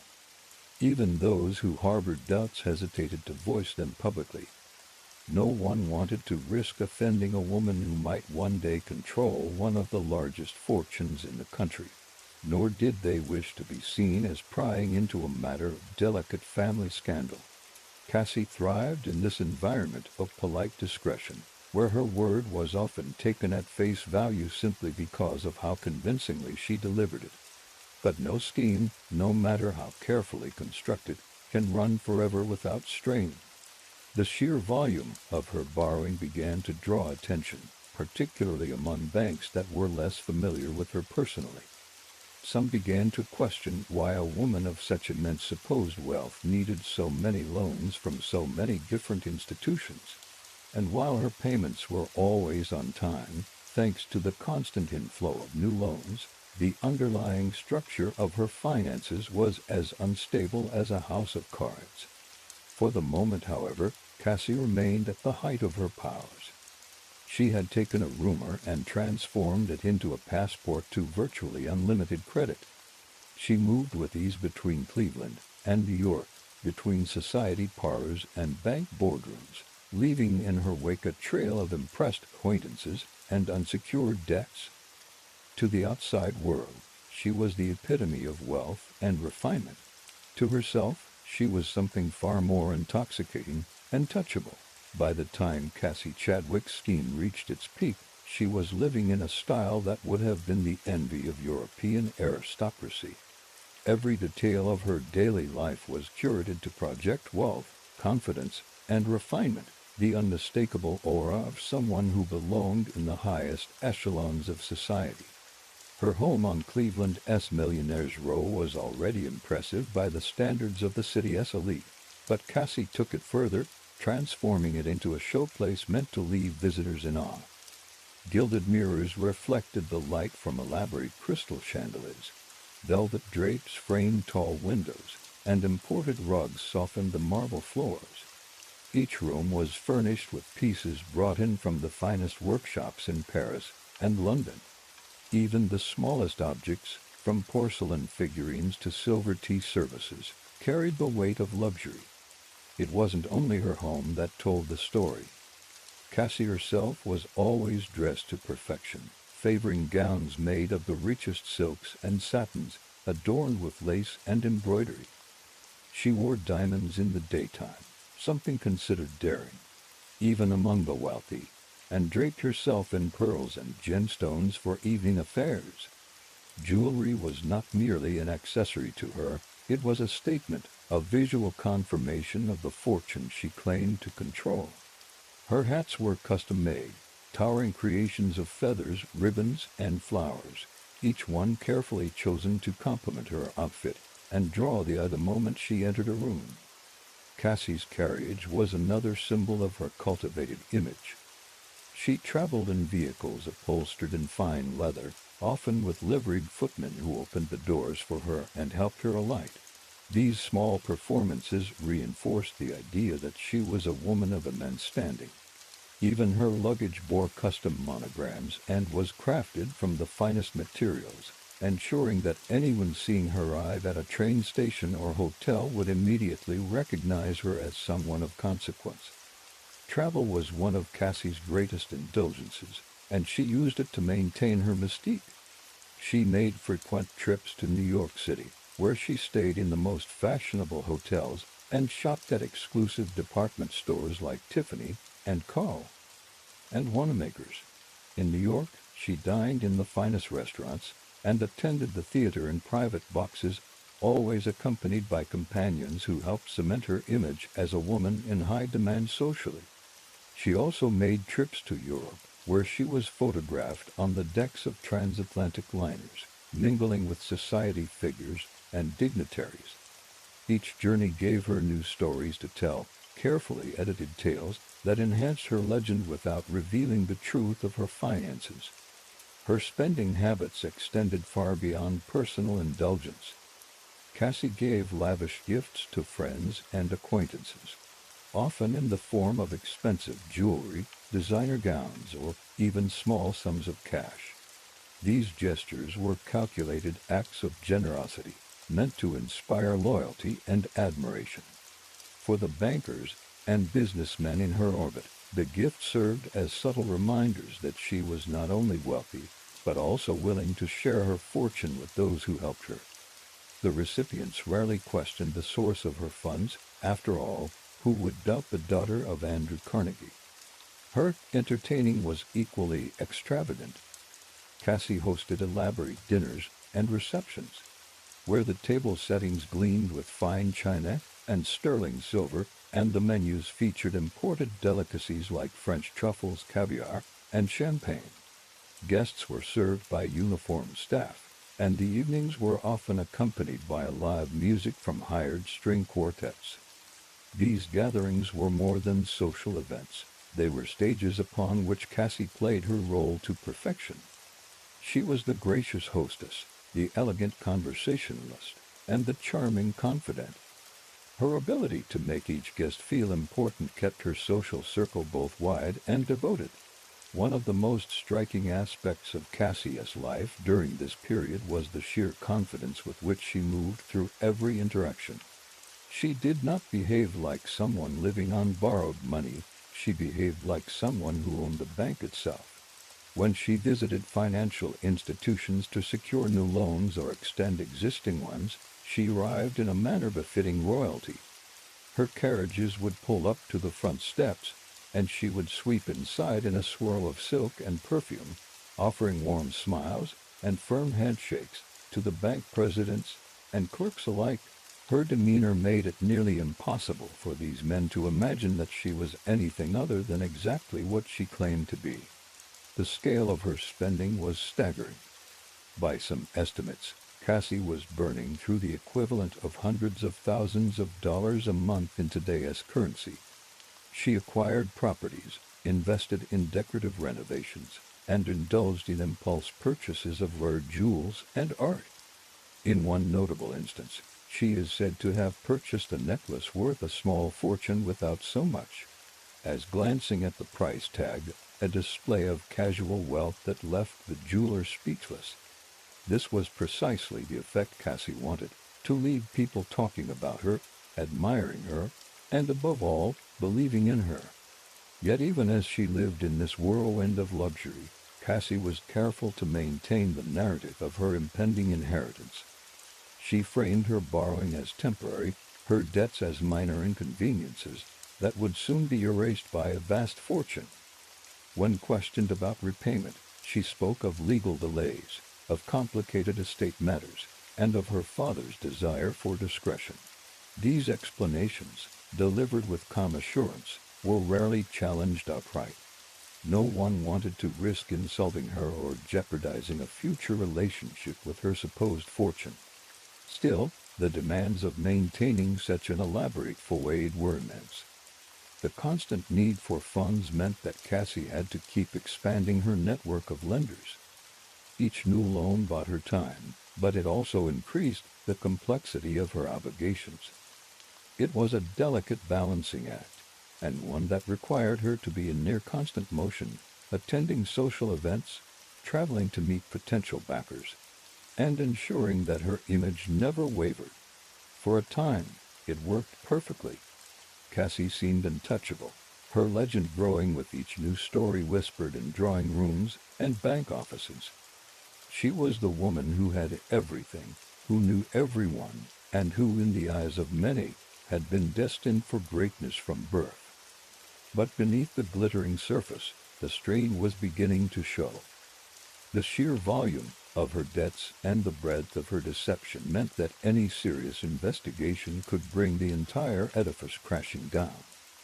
And as her borrowing reached ever higher figures, she was moving closer to the point where her own confidence and her lender's patience would be tested to the breaking point. For now, though, Cassie reveled in the life she had built. She had taken a lie and wrapped it in jewels, draped it in silk, and set it in a mansion on Millionaire's Row. And as long as the money kept flowing and the whispers of doubt remained muted, she could continue to live like royalty, unchallenged in her reign as America's most audacious con artist. For years, Cassie Chadwick had moved through the financial world with the confidence of someone whose wealth was beyond question. Her story of being Andrew Carnegie's illegitimate daughter had opened doors, loosened purse strings, and given her access to millions in loans. She had managed to maintain a careful balance between borrowing and repayment, taking new loans to service the old, juggling creditors so that no single institution saw the full picture of her debts. But by late 1904, the sheer scale of her obligations was becoming difficult to conceal. The cracks in her carefully built facade were beginning to show. The first signs of trouble came from smaller banks in Ohio and Pennsylvania, institutions that had lent Cassie large sums without collateral based purely on her reputation and the whispered connection to Carnegie. Initially, these banks had been content to receive regular interest payments and to believe her assurances that the principal would be repaid in full once her inheritance came through. But as the months passed and the loans remained outstanding, a few cautious bankers began to ask more pointed questions. They wanted documentation, they wanted timelines, and they wanted something tangible to justify the millions they had advanced to her. Cassie was prepared for such inquiries. She produced copies of supposed promissory notes from Carnegie, documents that appeared, at least to the untrained eye, to bear his signature and confirm her claim to a vast fortune. She also leaned heavily on her persona, reminding her lenders that she was a woman of impeccable social standing, married to a respected physician, living among Cleveland's elite. In an era when reputation often carried more weight than paperwork, this approach was surprisingly effective. Many of the bankers who questioned her eventually backed down, reassured by her poise and by the fear of offending someone they believed to be connected to the most powerful industrialist in the nation. However, not all were so easily convinced. At the same time, her borrowing had reached such a staggering level that it was becoming difficult to find new lenders who hadn't already heard of her. Word began to circulate in banking circles that Mrs.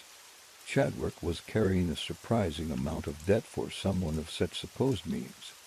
While no one dared to accuse her outright of fraud, the whispers of doubt grew louder. The tipping point came when she approached the Citizens National Bank of Oberlin, Ohio, for yet another substantial loan. The bank's president, skeptical but intrigued, insisted on more formal verification of her claim. Cassie responded with her usual mixture of charm and carefully measured indignation. She reiterated her connection to Carnegie, expressed mild offense at the implication that her word was not enough, and produced yet another set of documents purporting to confirm her inheritance. What she did not know was that some of her creditors were beginning to talk to one another. In the early 20th century, banks often guarded client information closely, but Cassie's borrowing spree had been so extensive, and her story so unusual, that a few conversations between bankers revealed the scale of her indebtedness. The numbers didn't add up. No legitimate heiress, no matter how vast her inheritance, would need to juggle this many loans at once. Meanwhile, Cassie's lifestyle showed no signs of restraint. She continued to host lavish dinners, wear extravagant gowns, and travel frequently. Each public display of wealth reassured some observers, but alarmed others.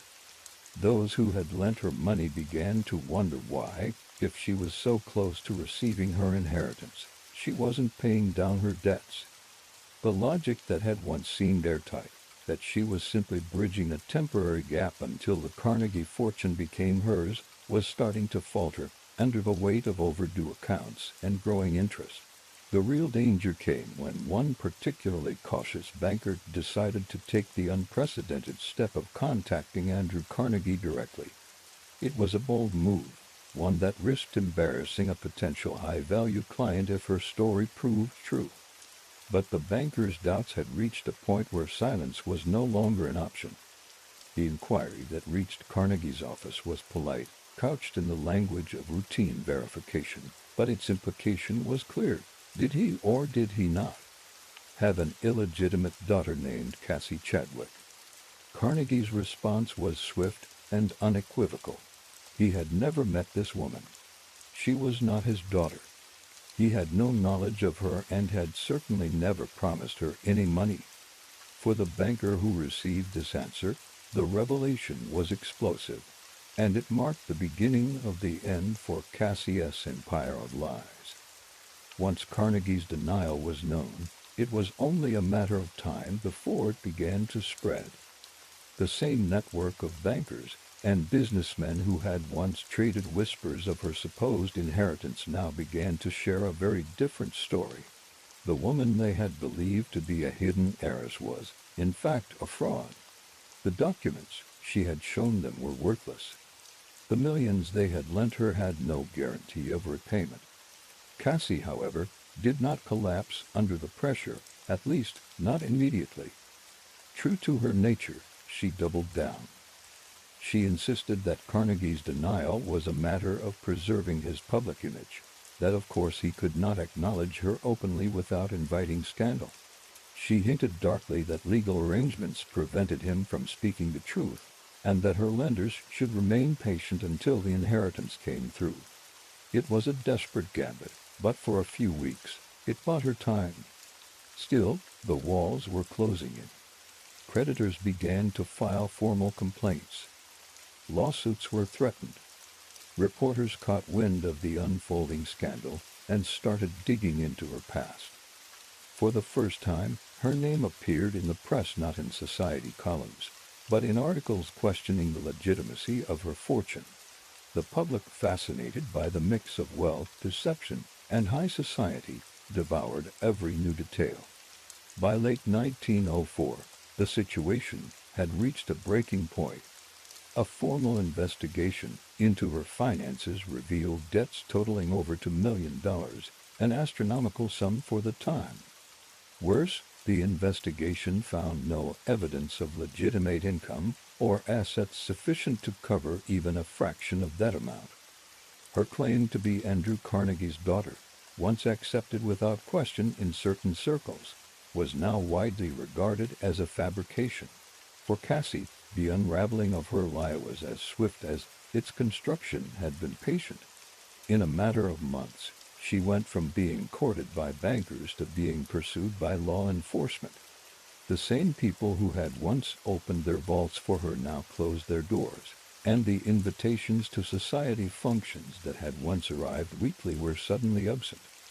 The legend of the mysterious heiress had collapsed, replaced by the far less flattering reality of the most notorious con artist of her era.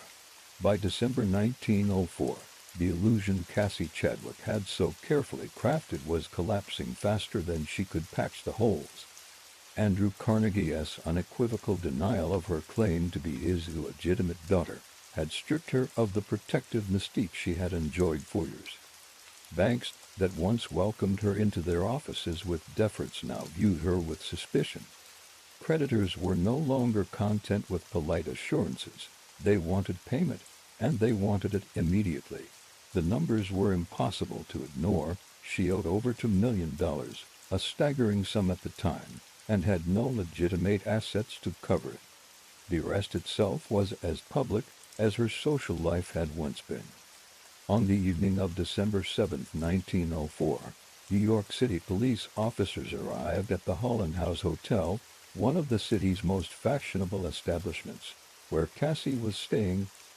She was dressed in an elaborate fur coat, her hat adorned with sweeping plumes, and her jewelry glittering under the gaslights.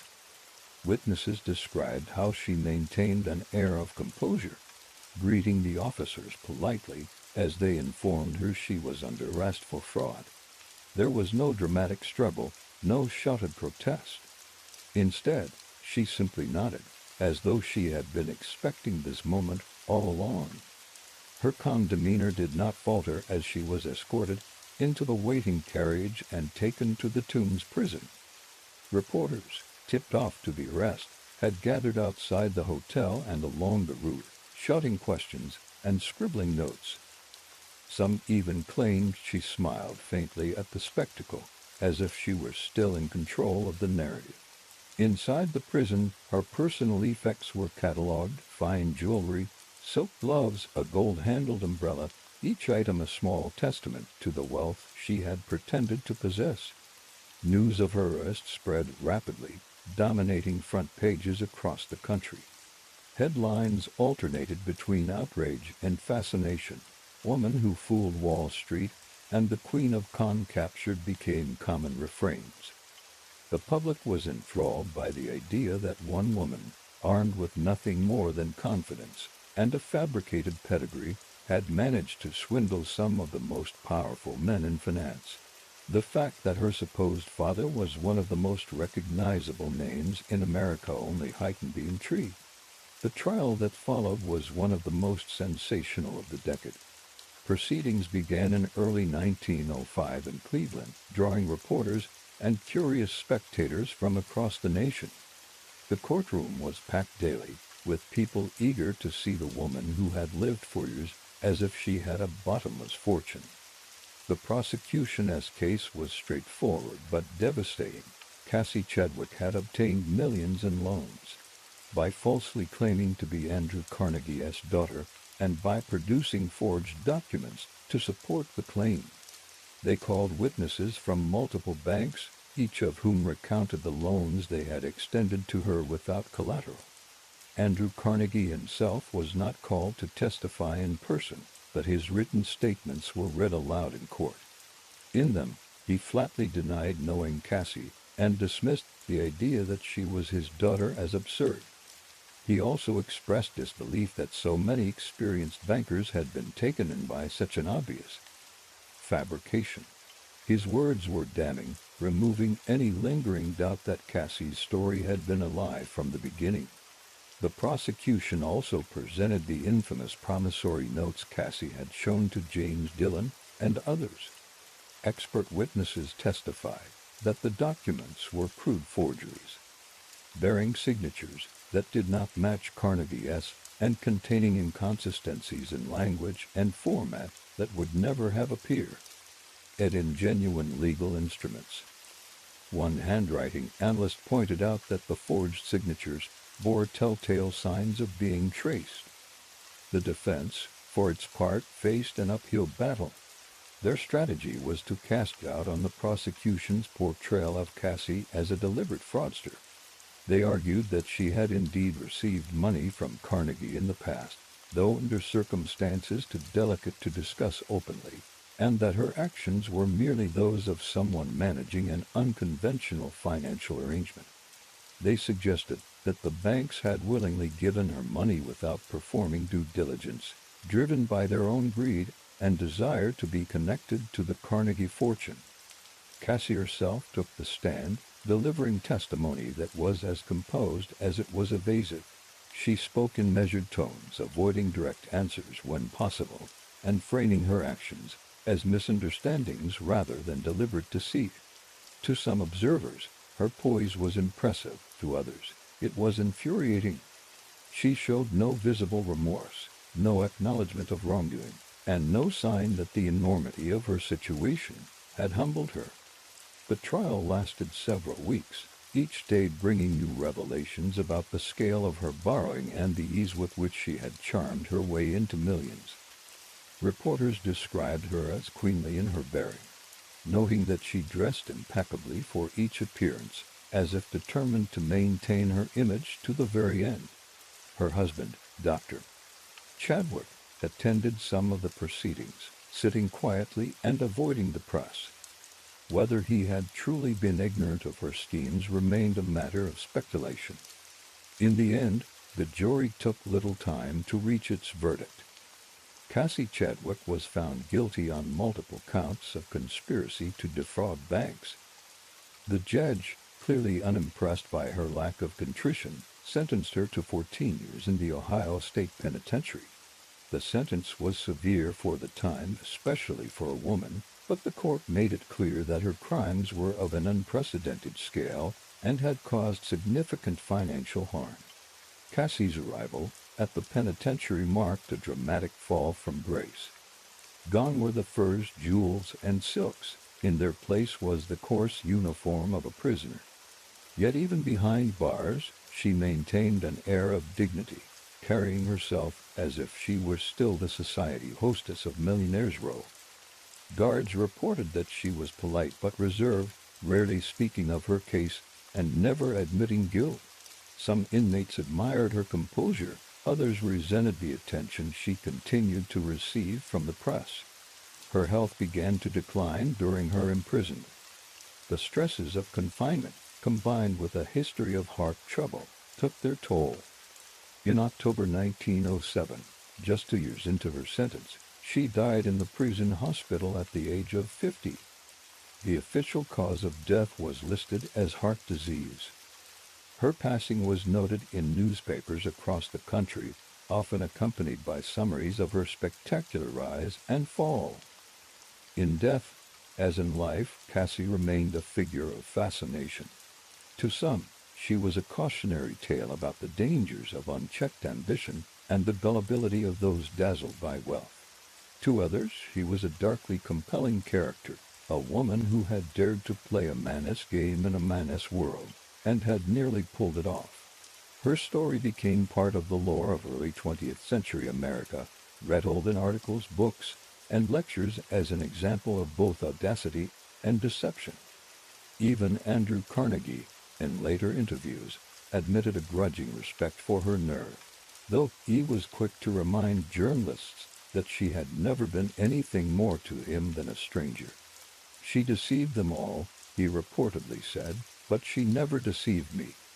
Cassie Chadwick's death in the Ohio State Penitentiary in October 1907 marked the final chapter in one of the most audacious frauds in American history. For years, she had managed to convince bankers, businessmen, and society at large that she was not merely wealthy, but the secret heir to one of the greatest fortunes in the country.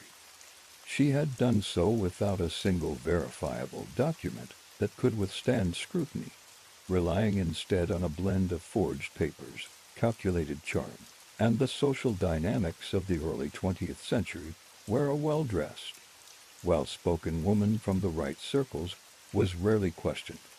Her demise was not marked by the dramatic flourish that had characterized her schemes, but by a quiet, almost anticlimactic end in a prison hospital bed.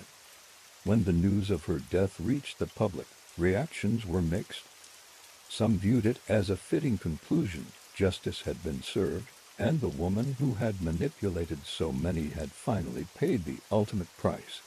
Others, however, couldn't help but feel a twinge of admiration for the sheer scale of her deception. It was difficult not to marvel at how she had navigated a male-dominated financial world, bending it to her advantage without the traditional power or resources that such influence required. Newspapers at the time reflected this duality. The Cleveland Plain Dealer referred to her as a criminal genius who played her part to perfection, while the New York Times called her a reminder that even the richest men can be blinded by their own greed. In the aftermath of her conviction and death, her possessions were liquidated to pay off a fraction of her debts. The process revealed the true extent of her extravagance: closets filled with imported gowns, drawers of fine jewelry, furniture shipped from Europe, and elaborate tableware she had used to host dinners for Cleveland's elite. But while the value of these items was impressive, it was nowhere near enough to satisfy the millions she owed. For the banks and creditors who had once been so eager to do business with her, there was little consolation beyond the fact that her ability to defraud them had come to a permanent end. Cassie's schemes also left a lasting impact on the financial world. In the years following her exposure, banks became more cautious about lending large sums without collateral, even to those with impeccable reputations. Her case was studied by financial institutions as a lesson in the dangers of relying solely on appearances and personal assurances. In a way, Cassie had exploited not only the trust of her victims, but also their vanity. She knew that many bankers were eager to believe they were connected to the great Andrew Carnegie, and she used that eagerness as the foundation for her con. Yet for all the attention her downfall received, certain aspects of her life remained shrouded in mystery. Questions lingered about the full extent of her earlier frauds, her activities before marrying Dr.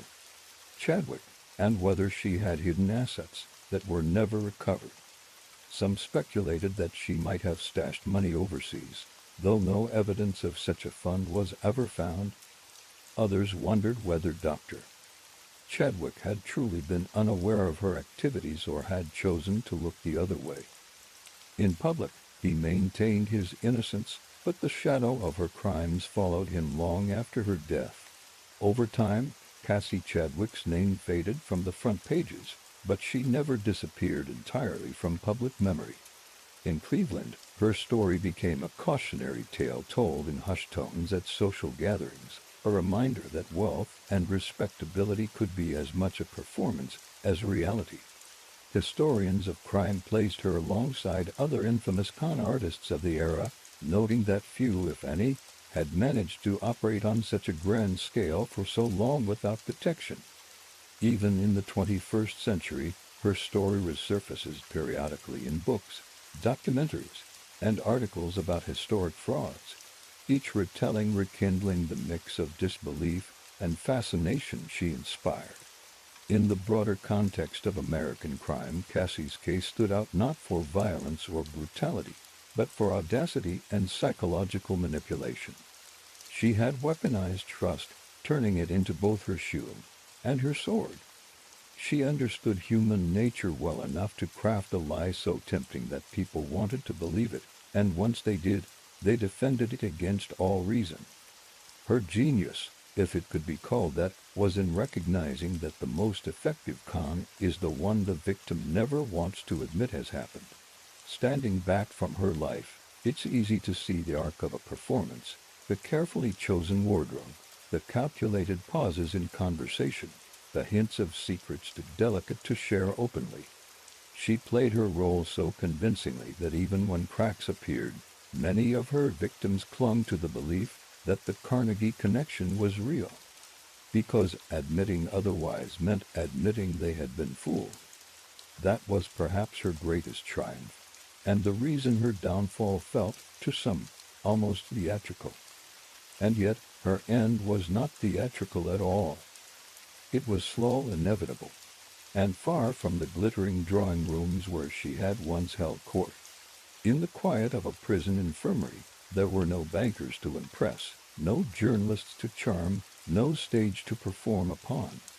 Whatever Cassie thought in those final moments remains unknown.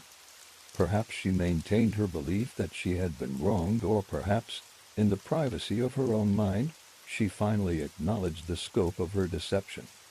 If the story of Marie Hilley, the so-called acid lady of Georgia, had been about a woman who turned to poison and false identities to keep living on her own terms, then Cassie Chadwick's tale was about a woman who built an empire out of nothing but air and confidence. Both stories share the same dark truth. When charm and deceit are weaponized, the damage can be every bit as real as if a gun had been fired. And as Cassie's legacy reminds us, sometimes the most dangerous criminal in the room is the one whose hands are perfectly clean and whose lies are dressed in silk.